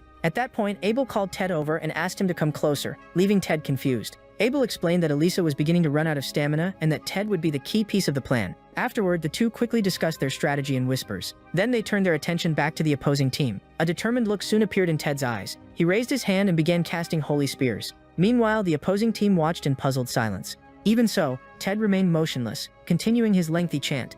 Abel began finding the unusually long casting time rather strange. Ignoring that concern, he started channeling his own magic as well. As Ted continued reciting the spell, magical energy gathered and twisted around his hand. With a final shout, he released power drawn from the abhorrent void. At the same moment, Abel quietly spoke the word Het, and Ted completed the spell known as Tempest Abel. While their opponents were still stunned, one of them suddenly pointed toward the sky above. Countless spears of light descended all at once and crashed down with overwhelming force. The impact slammed the entire group into the ground. Even then, the bully leader tried to stand, only to be struck directly by another attack. Witnessing everything, the referee stood frozen in shock at the sight of the defeated team. After a moment of hesitation, he declared Team Dell the winner. Hearing the announcement, Elisa shouted excitedly that they had done it. Because of that, the rest of the team also erupted with joy. Soon afterward, Elisa approached Ted and asked why he had never used that ability before, but Ted explained that it had happened completely by accident. Hearing that, Abel was happy to let the attention remain focused on Ted, though he noticed the bully leader cursing in frustration and complaining about the humiliation of losing to an outsider. Abel then remarked that the leader might never understand their efforts, but he knew Ted had earned his place through skill and determination, something even the bullies could recognize. Even so, the final blow had been delivered by Abel rather than Ted. Still, he could not ignore the countless hours Ted had spent studying and training for the entrance exam. After all, Abel had witnessed that dedication firsthand. Faced with that reality, the bully leader finally lowered his head in defeat. Suddenly, someone appeared in front of him. It was Ted, apologizing for grabbing his collar and inviting him to share some manju together someday. Watching this, Abel realized that Ted's obsession with manju had not changed at all. After several moments of silence, the bully ignored the offered handshake and instead helped his fallen teammates to their feet. Elisa commented on how cold his reaction was despite Ted's apology, but Ted replied that the boy had not completely rejected his hand, so he considered it progress. Hearing that, Elisa called him hopeless, but Ted remained firmly committed to making 100 friends. Meanwhile, Abel simply smiled as he watched the exchange. Later, inside the academy, the headmaster could be seen walking through the corridors before quickly descending a staircase. He then approached a nearby door and unlocked it with magic. The moment he entered, he immediately noticed that the room was in complete disarray.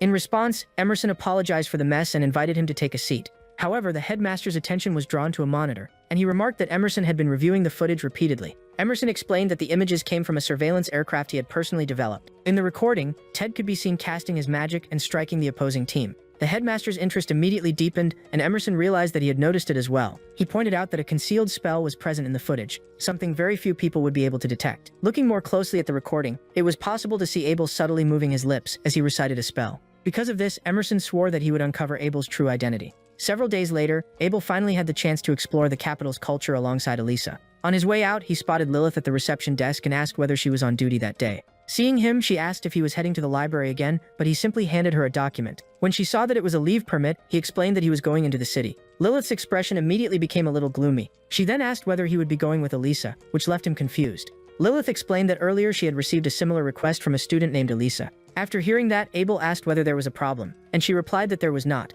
Even so, she still seemed hesitant. A moment later, she said it was nothing and wished him a good time, and he replied that he would enjoy himself. Even so, Lilith felt slightly lonelier as he prepared to leave. She called out his name once more and grabbed his uniform. Abel stopped immediately, feeling somewhat awkward. She then asked whether he could go out with her again someday. After a brief pause, he agreed. Hearing his answer, Lilith smiled. Abel thought she had an unexpectedly adorable side, and that despite having lived for 2 centuries, she still occasionally showed a childlike expression. Suddenly, he remembered when she had said that she admired him deeply. As he walked away, he concluded that she had probably meant nothing more than respect. Meanwhile, in the city, Elisa waited patiently. After a while, Abel arrived and apologized if he had kept her waiting. She replied that she had only just arrived herself. Even so, Elisa seemed surprised that Abel had apologized, which made him ask whether that was unusual, but she merely said she had not expected it. Setting that aside, Elisa said she would act as his guide since it was his first time visiting the royal capital. Abel agreed and said he would leave it in her hands. Their first destination was the Memorial Clock Tower, built upon ancient ruins and equipped with an observation deck. Looking around, Abel found the mechanisms fascinating because of how carefully organized they were. Suddenly, Elisa called him over to look through the window. From there, they could see the distant sea, and while examining the view carefully, Abel noticed a ship and asked if it was what he thought it was. Surprised, Elisa asked whether he had never heard of steamships. After she explained, he learned that it was a vessel powered by magic stone fuel and capable of crossing the ocean. Seeing it, he thought the ship must be enormous to remain visible from such a distance, and imagined that observing it up close would reveal even more. Elisa also stared at it with great interest. Suddenly, Abel began smiling as he thought that the day was turning out quite well. Elisa then found herself watching him more closely. Later, after seeing a movie, Abel felt that he had gained a much better understanding of the culture of that era, though countless things in the city still remained unfamiliar to him. As they walked, he asked about a nearby shop because its flashy sign had caught his attention.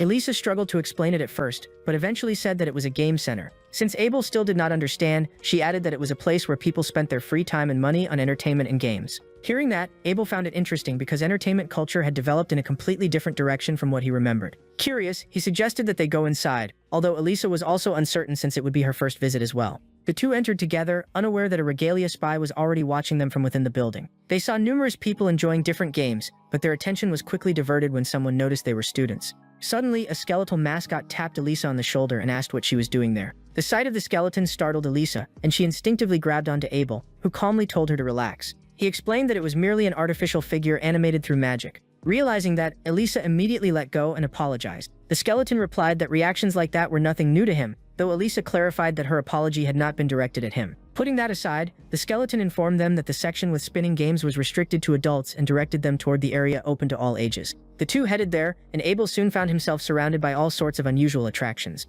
Suddenly, Elisa pointed excitedly at something and rushed toward a claw machine. Looking inside, she confirmed that it truly contained a low-level monster figure. Excitedly, she said that she loved that particular series. Abel looked puzzled, so she explained that it was a collection based on legendary magical beasts from ancient times, redesigned into cute forms and marketed as low-level monsters. She also mentioned that there were 200 varieties, and that the collection was extremely popular among young people. Hearing that, Abel inspected the doll more carefully. It did not take long for him to realize it looked familiar, since he had fought creatures resembling it in the past. Suddenly, Elisa pointed to her favorite monster, named James. She admitted that his appearance was not the type most girls would obsess over, but she believed he would be formidable in combat. Abel confirmed that assessment. He explained that James's breath could turn anything into stone, and that 3 villagers had once been petrified by it. He also added that they had defeated it using wind magic. Afterward, they rescued the villagers and developed a spell capable of reversing petrification. After hearing all that, Elisa fell silent. A moment later, Abel realized he might have revealed too much. Seeing her bewildered expression, he understood that he had spoken far too naturally about powerful enemies from long ago. Now he found himself wondering how to explain that. Suddenly, Elisa burst out laughing and said she had not expected him to tell such an elaborate joke. Abel decided not to pursue the matter further, but she called out to him again.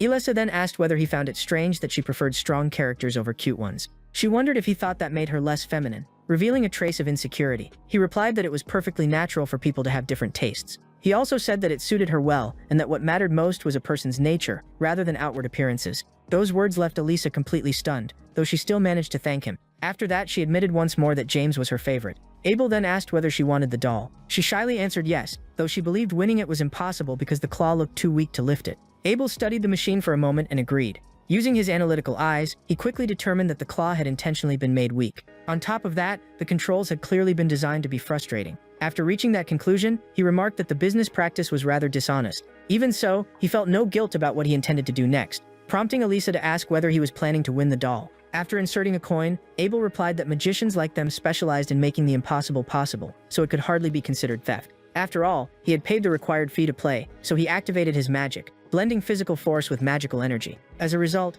energy wrapped around the claw, allowing it to grip the doll securely, lift it up, and carry it over before releasing it. Moments later, the doll dropped into the prize compartment. Meanwhile, Abel found it both fascinating and oddly disappointing to encounter James again after 2 centuries. After collecting the prize, he handed the doll to Elisa, who stood motionless for a moment. Even so, she accepted it and said she would keep it for the time being. She also promised to take good care of it, though her flushed cheeks suggested she was embarrassed. Afterward, the two decided to stop and enjoy a dessert. Elisa was clearly having fun and remarked that the sweets there were on a completely different level, while Abel finally understood what she meant. Suddenly, when Abel cut off a piece of his dessert, she asked whether she could try some. He thought that food on someone else's plate always seemed more tempting, so he extended his fork and asked for a taste of hers in return.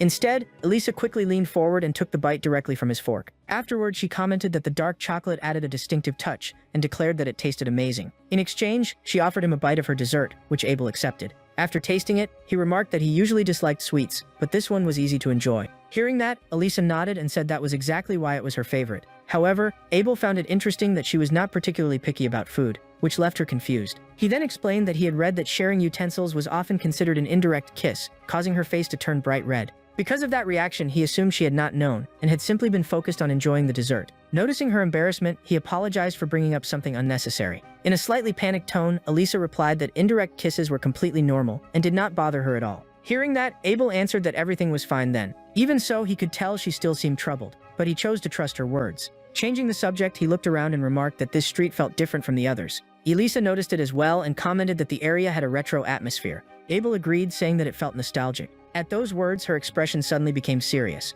She then explained that there was a difference between something being retro and something being nostalgic, which immediately put her on alert. After that, she asked who he really was. From the entrance examination to the enchantments he had placed on his uniform, Elisa believed that Abel's abilities were far beyond what could be expected from an ordinary student. Upon hearing that, Abel began considering how he should answer, since he wanted to keep his past hidden and share it only with Lilith to avoid unnecessary trouble. At this point, all he wanted was a peaceful and uneventful life. Before he could reply, something shining behind Elisa caught his eye.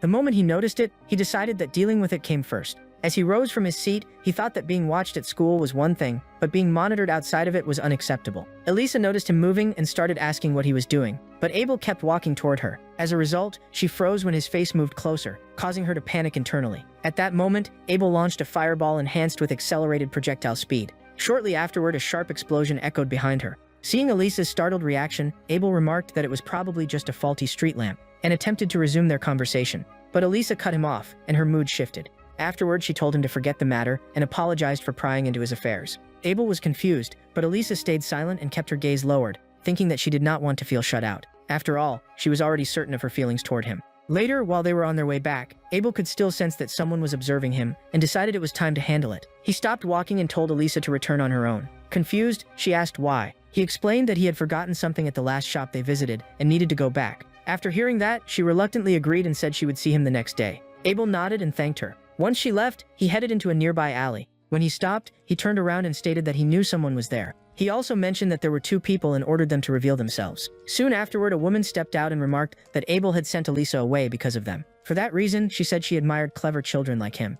Abel noticed her silver eyes and realized she was using magic to blend into her surroundings. In addition, her clothing was deliberately minimal in order to improve the precision of her magic. Suddenly, another voice spoke up, surprised that a mere kid had detected their presence. He added that it was uncommon for someone so young to realize they were being tailed. When Abel saw him leap down, he noticed his emerald green eyes and concluded that he was a wind mage. The woman then commented that Abel had lived up to the expectations of the person who had recognized his talent. Seeing that, Abel demanded to know who that person was and what their objective might be. At that moment, the man scolded the woman for saying too much. Even so, he insisted that they were still professionals. The woman added that she would never reveal a client's identity, not even when facing death. In response, Abel raised his hand as magic began gathering around him. He remarked that opponents like them were exactly what motivated him. Meanwhile, back at the academy, Emerson reflected that no human would ever fight an insect, just as no human would debate the stars with a monkey. Because of that, he felt there was no one in the world truly capable of discussing magic with him. His talent as a mage had been obvious since childhood. By the time he became a student, he had already created his own regalia.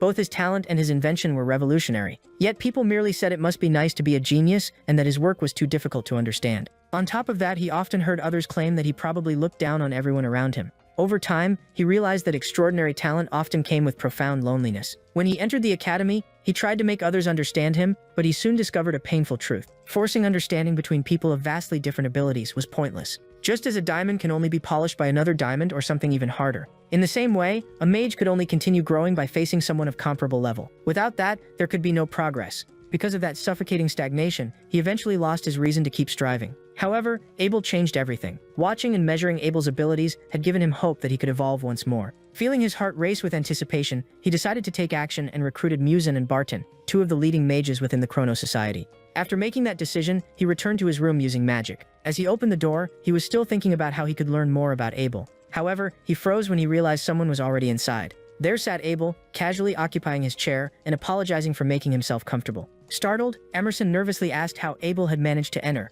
After all, multiple barriers protected the room. Abel dismissed those barriers as though they were made of paper. Seeing that, Emerson acknowledged his talent and considered checking the source of Abel's magic once again. However, he stopped when Abel stated that his friends had already told him everything. Furthermore, he knew that Emerson had been controlling the spying regalia. Abel then ordered him to stop using it. At that point, Emerson fell silent, since not only had his associates been defeated, but they had also exposed him. He began to suspect that Abel had used brainwashing magic, something that required both exceptional intellect and tremendous skill. Even so, he asked what Abel would do if he refused. Almost instantly, he recoiled as the atmosphere changed. Abel's expression hardened, and he declared that Emerson would die right there. The overwhelming killing intent crashing down on him caused Emerson's hands to shake uncontrollably. Realizing he could not endure it much longer, he shouted that he understood. He quickly assured Abel that he would comply with the demand, and the oppressive pressure gradually faded away. After that, Abel thanked him. Suddenly, Emerson said there was one thing he wanted to know. He asked why someone as powerful as Abel remained at the academy when there was nothing left there for him to learn. Abel replied that his sole objective was to enjoy a peaceful school life and nothing more. Hearing that, Emerson asked whether he was simply there to enjoy his youth, and Abel confirmed that he was. Even so, Emerson found it impossible to accept. He insisted that Abel's talent surpassed even his own, and that such ability should not be wasted among ordinary students. Stepping closer, he declared that Abel possessed the power to transform the entire world. He went on to say that Abel could stand above ordinary people, and that someone with such gifts ought to reveal them to society. Abel, however, sidestepped him and told him to move aside. He then stated that he had no interest in hearing any further opinions from him. After the door shut, Emerson felt the strength leave his body. Despite having encountered countless geniuses throughout his life, he had never experienced such overwhelming killing intent. Even so, he could not stop admiring Abel and felt that at last there was hope for his own advancement. Later that night, Elisa went to Ted and told him that Abel was not in his room. She mentioned that she had expected to find him there, but Ted replied that Abel disappearing without notice was nothing unusual. Even so, he offered to pass along her message, but Elisa chose to speak to Abel herself the following day. Later, outside, Elisa sat alone on a bench while holding her plush doll. She quietly muttered that all she wanted was to thank Abel. Suddenly, she heard a voice remark that they had been summoned unexpectedly. She immediately recognized Abel's voice and hurried toward the sound. When she got closer, she saw Abel together with Lilith. The sight caught her completely off guard. Meanwhile, Abel looked puzzled while Lilith said that she had only wanted to hear his voice. He reminded her to avoid doing anything that would attract attention and asked her to return, adding that they could talk after school if she needed to. Neither of them noticed Elisa watching from a distance. Without warning, Lilith kissed Abel on the forehead, bringing their faces close together while she continued leaning against him. She appeared entirely at ease when he remarked that she had not changed at all. Meanwhile, Elisa hid behind a bush in embarrassment, panicking as she tried to process what she had just witnessed. The next day in the city, Yukarak greeted Elisa cheerfully. However, her smile faded as soon as she sensed that something was wrong. Elisa answered without enthusiasm, causing Yukarak to wonder whether something had happened. She also found it strange that Elisa ordered only coffee, since she normally loved sweets. Concerned, she said she was willing to listen if Elisa wanted to talk. After a brief silence, Elisa admitted that she had seen something disturbing. She explained that she had seen Abel with Lilith and that the two had been kissing. She then called Yukarak by name and asked whether they were in a relationship. Seeing this, Yukarak realized that Elisa had feelings for Abel and quickly tried to reassure her. She explained that Abel and Lilith were blood relatives. Hearing that, Elisa was stunned, and Yukarak added that it was fairly well known, and that even Ted was aware of it, though he thought the two behaved somewhat differently from most siblings. Even so, Elisa insisted that it still was not normal. They were related by blood, yet they met in secret and kissed. Yukarak replied that the teacher-student relationship made their interactions more complicated, which immediately caught Elisa's attention. She then explained that if they truly shared a very close family bond, occasional displays of affection through kisses would not necessarily be strange. After thinking it over for a while, Elisa admitted that Yukarak had a point. Once she had time to process everything, she loudly concluded that there was nothing wrong with family members kissing. Even so, the fact that Emerson addressed Abel as Abel-sama still bothered her. However, she decided that there were many different kinds of families in the world. Feeling more at ease, she thanked Yukarak and said her appetite had returned. Yukarak felt relieved, but was immediately startled when Elisa quickly ordered a cake along with an enormous bucket-sized parfait. Meanwhile, inside the academy, several students watched a first-year student exercising nearby as he ran. They wondered how long he had been training, and one estimated around 2 hours, astonishing the others. As he ran, Abel reflected that physical training ought to be part of his regular routine. However, despite it being a day off, the training room remained completely empty. To him, this showed that modern mages neglected physical knowledge and conditioning. Not long afterward, Ted appeared, shouting that he had been searching everywhere for him. He then asked whether Abel had been there the entire time. Abel found it troublesome that Ted of all people had discovered him in such a peaceful place. Even so, he asked what Ted wanted. Ted asked whether Abel had already chosen a research group. Hearing that, Abel vaguely recalled the topic being mentioned during the entrance ceremony. Ted commented that he had completely forgotten about it, and Abel admitted that he had never been interested in the first place. Even so, Ted explained that research groups were clubs where students studied magic or regalia. Some were even recognized nationwide, but Abel viewed them as nothing more than student-level activities. Nevertheless, Ted invited him to attend the research group recruitment event. Abel refused immediately, saying that it did not interest him. Based on his experience, he believed the most effective way to research magic was by working alone. In addition, he doubted that teamwork could produce better results. Ted persisted, arguing that it was a great opportunity, and suggesting that there might be a group capable of capturing Abel's interest. Seeing Abel remain silent, Ted continued and revealed that the event also featured sports and unusual applications of magic. Upon hearing that, Abel thought it might serve as harmless entertainment, even though he had no prior experience with such activities. Besides, Ted's determined persistence left him with very little room to refuse. In the end, he agreed and said he would go change his clothes first, which clearly pleased Ted. Later, outside, Ted was amazed by the atmosphere. The place was packed with people and buzzing with excitement, almost like a festival. Suddenly, someone approached them offering information about the Fire Magic Research Club, while another student promoted the Hunting Research Club. Watching the scene, Abel noticed that most of the clubs revolved around either magic or sports. Given the sheer number of options, it seemed unlikely they could visit them all. All of a sudden, someone began calling out to them. When they turned around, they saw a man dressed in full armor, leaving Ted briefly confused about why a knight was there. The man removed his helmet and explained that it was merely gaming equipment. He immediately noticed Ted's sturdy build and suggested that he join the Army Foot Club. He explained that the Army Foot Club was a demanding combat sport involving magical armor, though his lengthy explanation only made Ted increasingly uncomfortable. Meanwhile, Abel recognized the sport as a descendant of rugby from centuries ago. Ted admitted that he enjoyed physical activities, but asked whether Abel would participate as well. When the man learned that Abel had amber eyes, he hesitated. Abel had expected that reaction, since amber-eyed mages were often viewed as failures. Shortly afterward, another man approached. Apparently, he was the team's captain and asked what was happening. The first man explained that he had found a promising freshman, but Ted had a condition. He told the captain that Ted would only join if his amber-eyed friend were also allowed to try out. The captain rejected the idea without hesitation. He declared that allowing someone with inferior eyes into the club would tarnish its honor. Hearing that, Abel found the rudeness unnecessary, though at least it gave him a reason to leave. However, he noticed Ted's anger and reminded him not to react to every insult before turning away. Abel stated that he had no interest in playing ball anyway. At that, the captain interrupted and demanded that he repeat himself. Abel Sini repeated that he had no desire to play ball. Enraged, the captain declared that he would not tolerate disrespect from someone so ignorant. Ted and Abel simply stared at him in disbelief. Without another word, the captain took an offensive stance and challenged Abel, saying he would understand after taking a hit. As the attack came, Abel moved first and swiftly kicked the captain's leg. As a result, the captain stumbled while tossing the ball into the air. He managed to regain his footing, but his expression grew even darker. For the second time, he charged at Abel with determination. In response, Abel casually stepped aside. Noticing the ball still in the air, he decided it was time to end the matter. While it was still descending, he remarked that he would return the ball. Then he infused it with enhancement magic and hurled it back. The ball struck the captain squarely in the face, knocking him unconscious and sending him crashing to the ground. Seeing the captain collapse heavily, the people nearby wondered what had just happened. Abel realized he might have gone a little too far, but Ted continued celebrating while everyone else stood frozen. As some people rushed to help the captain, Ted and Abel quietly slipped away. Afterward, they continued exploring the event. However, many of the magic-focused clubs lacked real skill, while the sports clubs demanded heavy commitments, even on weekends. Ted received numerous invitations, but Abel preferred training at his own pace. This only strengthened his belief that joining a club was unnecessary. However, his attention shifted when a loud voice began speaking about eliminating war from the world. Nearby, a group of students wearing robes was inviting people to join their cause for peace. Looking more closely, Abel noticed their insignia and realized they belonged to a magic eradication club, whose goal was to remove magic from the world. He wondered why people like that would enroll in a magic academy. Suddenly, one of the members began proclaiming the greatness of the anti-magic club, and speaking of an approaching revolution. The moment Abel saw his face, he immediately recognized him. It was Basis, whom he had heard was studying at the academy, though he had not expected to encounter him like this. However, Basis looked pale and frail, and even Ted stopped talking when he saw him. Abel's gaze lingered on his eyes, making him wonder whether he was truly all right. At that moment, a familiar figure nearby caught his attention. It was the leader of the bullies.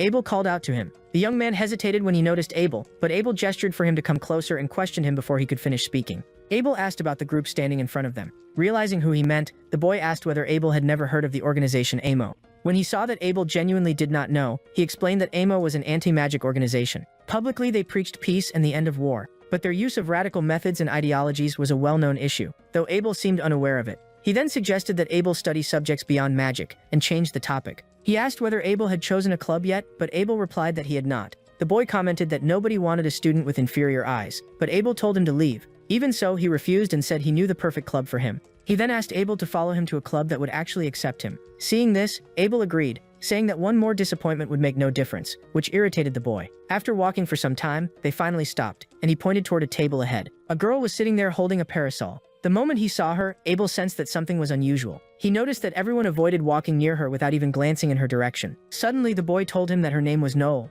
a student known throughout the academy as the Ice Queen. Seeing Abel's confusion, he explained that everyone from the preparatory school knew who she was. After all, she excelled in both academics and combat, yet avoided forming any kind of personal connections. Furthermore, no one had ever seen her smile, which was how she had earned her nickname. Even so, he thought Abel might get along with her, since people with similar personalities often gravitated toward one another. Abel then observed Noel from a distance. He noticed that her sapphire-colored eyes marked her as a specialist in water attribute magic. which likely inspired her title. In addition, she radiated power far beyond what was typical for a student. Suddenly, Abel spotted a book about ancient magic on her table and began wondering what people in the current era actually considered ancient magic. Noel, however, seemed completely unaware of his presence. As he approached the table, Abel lightly tapped its surface to get her attention. She immediately raised her eyes toward him. Abel then said that he was interested in the club and remarked that her uniform was the same as his. His tone remained casual throughout. Without warning, Noel set her book aside and handed him a box to solve. The moment he saw it, Abel was mildly surprised. It was something known as the Labyrinth Corridor, a device designed to test a person's ability to decipher complex magical syntax through a puzzle-like challenge.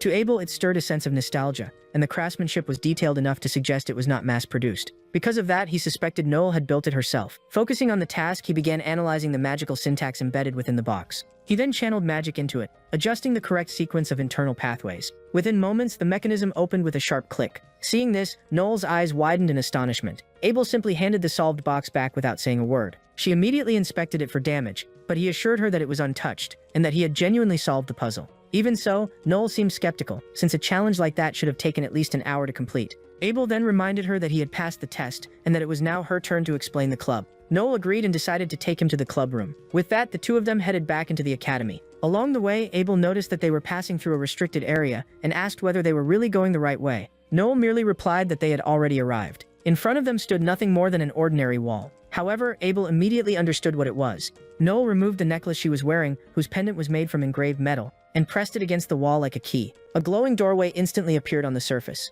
Seeing that, Abel realized it was a hidden entrance. The two of them stepped inside. As soon as they entered, Noel led him into the club room. While she occupied herself with a few things, Abel looked around the area. The room was packed with shelves containing thousands of books. He remarked that it was unusually large for a student club and asked where the other members were. Noel replied that there was no one else. That answer left Abel confused. She then clarified that there were no other members at all. Hearing that, Abel quickly understood the reason. If solving the labyrinth corridor served as the entrance exam, very few students would be capable of passing it. He began examining the bookshelves and noticed that many of the books were quite old. The one in his hand, for example, was roughly 50 years old. He then asked which book was the oldest. Noel replied that a few were around 100 years old, but none were older than that. Most ancient texts had been destroyed during the Great Calamity. Hearing that, Abel was not particularly surprised. More than 200 years earlier, his party of heroes had defeated the Demon King and brought peace to the world. However, only a year later, disputes over the conquered territories triggered a human war that lasted for an entire century. That conflict became known as the Great Calamity, and the death toll likely surpassed even that of the war against the Demon King. Noel added that the prolonged conflict had exhausted humanity and strengthened anti-magic movements. Those groups sought to eliminate magic from the world entirely. During that process, most magical texts were burned. Abel was surprised, though not exactly outraged. Noel explained that even some influential leaders had supported anti-magic movements. As a result, discussing the book burnings had become almost taboo, and modern magic was merely a shadow of what had once existed. Because of that, the purpose of her club was to rediscover and study ancient magic. Seeing this, Abel considered the goal a noble one. Most people of that era were not even aware that magic was declining.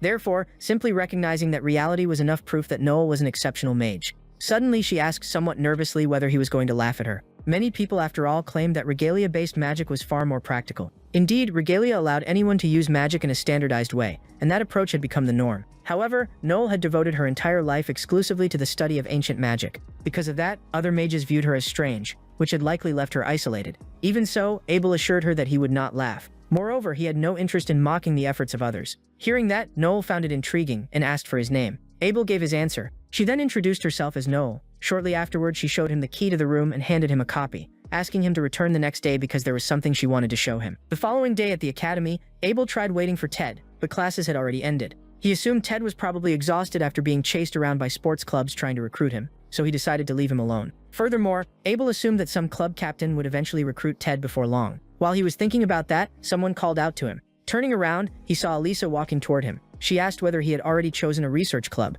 Abel replied that he had looked at a few of them but had not made a final decision yet. Elisa then mentioned that she planned to visit a club the following afternoon. She added that she had always wanted to ride a dragon and asked whether he would like to come along. After glancing at the flyer, Abel realized it was for the Dragonflight Club. Once he noticed that, he remembered that he had not encountered a dragon since being reincarnated, so he agreed to join her. Elisa was visibly excited before heading off. Before leaving, she reminded him of his promise and told him he was not allowed to back out. Seeing that, Abel thought she ought to make more friends instead of relying so heavily on him. Afterward, he continued on his way. A little farther ahead, he noticed someone and recognized Emerson. Abel called out to him. When Emerson turned around, Abel asked what he was doing in front of the club room. Upon realizing it was Abel, Emerson greeted him warmly, but Abel repeated the question.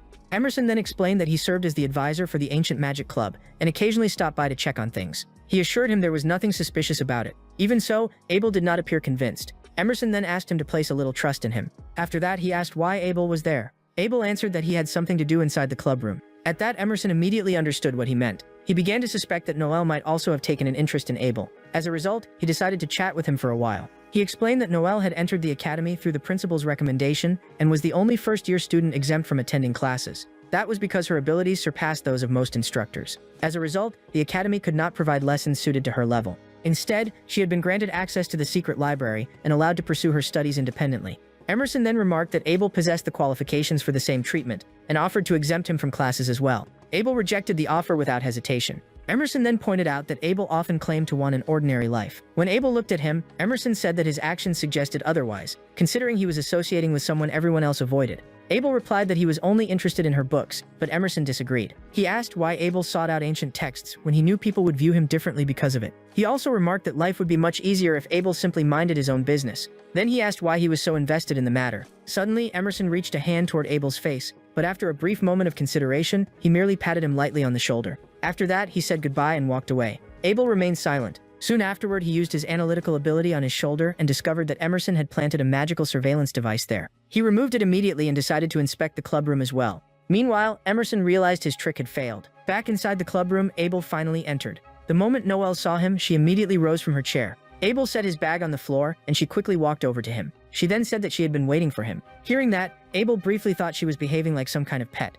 but he dismissed the idea. He then remembered why he had come and immediately asked what she wanted to show him. Noel picked up a box from the table, removed a book from it, and handed it to Abel. She explained that she had brought it from her home. Looking closely, Abel noticed burn marks on the book, but it was bound by magical chains covered in intricate inscriptions, making it difficult to open. Noel then revealed that it was known as the Casic Records. Upon hearing that name, Abel recalled reading about the item in historical documents. Legends claimed that mastering the magic contained within it granted dominion over the world, a belief that had sparked wars even during the Great Calamity. He did not ask why she had brought it. Noel replied that she wanted to read ancient books. Seeing how casually she handled such an artifact, Abel suspected she came from nobility or perhaps even royalty. At the very least, she was no ordinary person and had likely been raised under unusual circumstances. Suddenly, Noel began removing the chains from the book so she could show him her treasure. As he examined it, Abel realized the magical formulas inside were extraordinarily refined and precise. Although the burn damage had rendered parts unreadable, much could still be inferred from what remained. Even so, he could not imagine who might have written formulas that sophisticated 200 years earlier. As he turned the pages, the familiar style of writing caught his attention. When he reached the final page and read the words, "To my dear companion Daytona," he was stunned. He then asked whether the book had been passed down through her family. Noel replied that she had discovered it in a family storage room, and that one of her ancestors had received it from a highly skilled mage. Hearing that, Abel's suspicions were confirmed. Noel then asked whether he could read the book. Of course he could. After all, he had written it himself. It was composed in an ancient language that would be difficult for anyone except a dedicated scholar to understand. Even so, Abel explained that the page dealt with resurrection magic, which left Noel astonished, since such magic was far beyond the level of an ordinary student. Abel briefly described the contents while studying her face. He noticed that she resembled Daytona in her younger years. Because of that, he became certain that Noel was a descendant of the hero of water. Noel was fascinated and even asked him to teach her more about the book. Abel declined, saying that curfew was approaching and that he would be busy the next day as well. Noel was visibly disappointed. Seeing her reaction, Abel offered her a deal. If she allowed him to keep using the clubroom, he would teach her how to read the book the next time they met. Caught off guard, Noel happily agreed. The following day, after classes ended, a student at the Dragon Stables welcomed the visitors and thanked them for coming to the Dragonflight Club. The overly enthusiastic reception surprised Abel and the others. On top of that, the members dressed flamboyantly and wore heavy cologne. It was hard to believe those young men were dragon riders. Taking care of dragons was no easy task. They consumed enormous amounts of food, possessed high intelligence, and could become aggressive without warning. Abel found it difficult to imagine such carefree youths handling that level of responsibility. Elisa began apologizing, saying she had not realized the club was like this. At that moment, a girl asked if she could ask a question, and the club leader gave his permission. She asked what separated their club from the Dragon Knights Club. The leader answered that the biggest difference was the atmosphere. Their club's purpose was simply to have fun. Therefore, everyone was free to enjoy themselves, whether they rode dragons or not. Hearing that, Abel understood why the environment felt so relaxed, though he still found it odd. In his era, dragons had been regarded as valuable assets rather than recreational attractions. It showed just how peaceful the world had become. Suddenly, the leader announced that it was time to ride the dragons and instructed the visitors to pair up with veteran members. Abel noticed that all the veterans were pairing off with the girls. Besides him, every visitor was female, while all the experienced members were male. It became obvious that the dragons were merely an excuse for flirting. The leader then approached Elisa, assuming she had come because of him. Elisa quickly clarified that she had come with her friend. The leader immediately shot a cold glance at Abel. Even so, he asked Elisa whether she would like to fly with him and promised to prepare the finest dragon available. Elisa cut him off and stated that she wanted to fly with Abel. The leader explained that the dragons only had 2 seats and that 2 beginners were not allowed to ride together. Elisa hesitated. Abel knew how excited she had been for this, so he told her not to worry about him and simply enjoy the experience. To his surprise, that only seemed to irritate her. Afterward, Elisa agreed in a curt manner. Abel was left confused, wondering why she was upset when he had only tried to be considerate. Later, as they walked deeper inside, the leader assured Elisa that Abel would also be given a dragon. Meanwhile, Abel noticed the strong odor of the stables, which brought back old memories. Dragons had tremendous energy requirements. An adult dragon needed roughly 300 kilograms of food every day. Naturally, that also meant producing an enormous amount of waste. People often said that dragon keepers spent their entire day cleaning. Soon, the leader drew Elisa's attention to a particular dragon, saying it was his favorite and was named Saw Glory. Elisa was amazed, seeing such a massive dragon for the first time. Abel agreed and remarked that in his time only nobles or royalty owned dragons of that size. At first, he had worried that dragons might have declined in this age just as magic had, but it appeared that dragon breeding had improved considerably over the past 1,000 years. Suddenly, the leader called out to Abel and said that the remaining dragons were housed in a room farther back, inviting him to choose whichever one he liked. After that, he took Elisa outside to begin the flight. Before leaving, Elisa glanced at Abel and reluctantly agreed to go. Once they were gone, Abel noticed that everyone else had already left as well. He then headed toward the room where the other dragons were kept. Someone stopped him and asked what he was doing there. The man explained that the dragon inside was called Leon and that it hated humans. For that reason, he warned Abel not to enter carelessly. Afterward, the man apologized for shouting and explained that he was the dragon's caretaker. Abel replied that it was not a problem. The caretaker then offered to take him inside for a quick look. When the door opened, Abel was impressed by what he saw. Inside stood an enormous red dragon confined behind iron bars. The moment their eyes met, Abel remarked that it was a magnificent creature. The caretaker explained that Leon was the oldest dragon and a former champion racer, but he had become aggressive after the death of his favorite rider. Some people believed it would be better to put him down. Even so, Leon was beloved by the younger dragons and helped keep them calm. The caretaker admitted that he could never bring himself to kill him despite all the difficulties. Leon, however, completely ignored the man. Because of that, the caretaker warned Abel to be careful and avoid getting hurt, hoping to prevent further discussions about sacrificing the dragon. Abel understood that dragons were proud beings. He could tell that Leon was old, but he was also the strongest dragon there. He suspected Leon was concealing his true power to avoid serving humans he considered unworthy. With that in mind, Abel spoke to Leon and asked if he could come closer. The instant he extended his hand, Leon became alert. The caretaker tried to stop Abel and told him to step back, but Abel simply signaled for him to remain quiet. Realizing that he had the dragon's full attention, Abel said that Leon did not deserve to spend his life confined and invited him to release some of his pent-up energy together.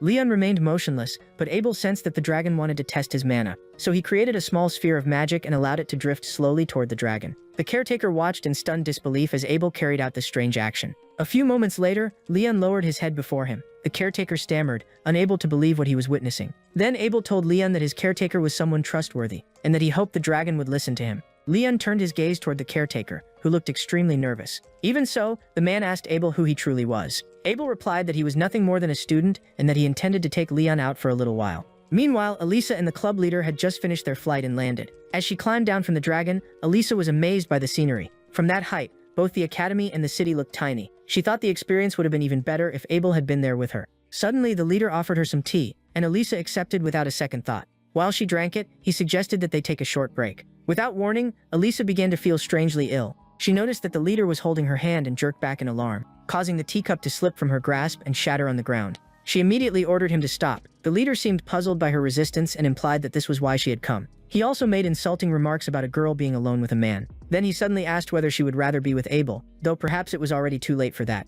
Furious, Elisa called him a disgrace to the nobility. As she summoned her fire magic, she demanded that he prepare himself. Before she could act, her body started trembling violently, and she collapsed onto the ground. The leader smiled in satisfaction when he realized the drug was taking effect. Hearing that, Elisa understood that he had drugged her. He then bragged about his alchemical abilities and assured her that she would be unable to move. Afterward, he invited her to have some fun with him, but Elisa could only stare at him in shock before turning her gaze away. Meanwhile, Abel was busy praising Leon's incredible speed, noting that even during his own lifetime, very few dragons could rival him. Suddenly, his attention shifted when he noticed several club members nearby flirting despite belonging to a dragonflight club. Then something below caught his eye. It was the club leader, and he was leaning far too close to Elisa. At that moment, Elisa tried to call out to Abel, but the leader dismissed the idea, claiming that Abel's dragon was the weakest one. According to him, it was too stubborn to fly and far too proud, much like Elisa herself. Because of that, he suggested that Abel might have already been eaten by it. Elisa's anger immediately boiled over, and she demanded that he let her go. However, he replied that she should act more obediently if she wanted him to be nice.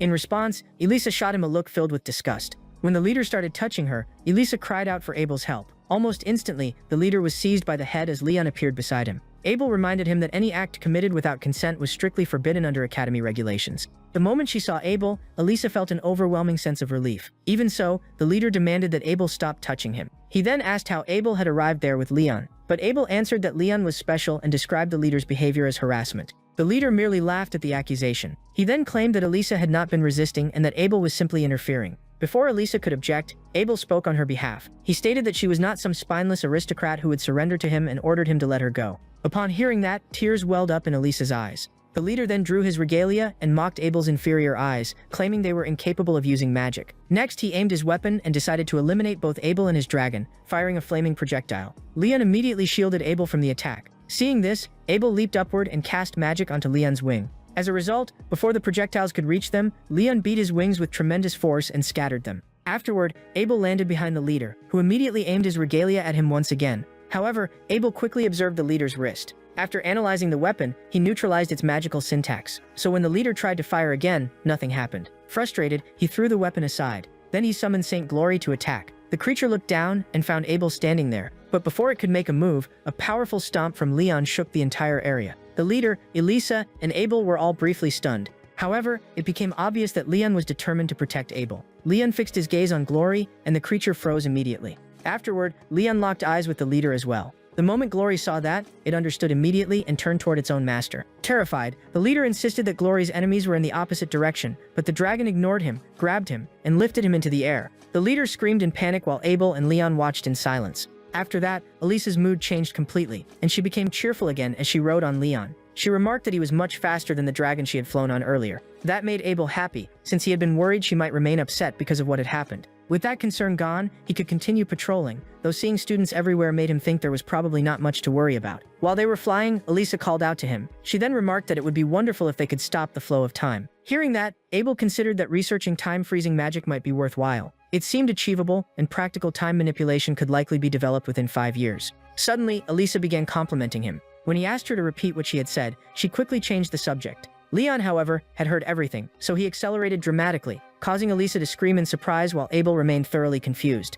And that is where this story comes to an end for now. If you enjoyed it, leave a like, subscribe to the channel if you have not already, and comment, "Golden Eyes." The more comments you leave, the faster I can bring the continuation. I'll also leave 2 recommended videos from the channel that I'm sure you'll enjoy. See you next time, everyone!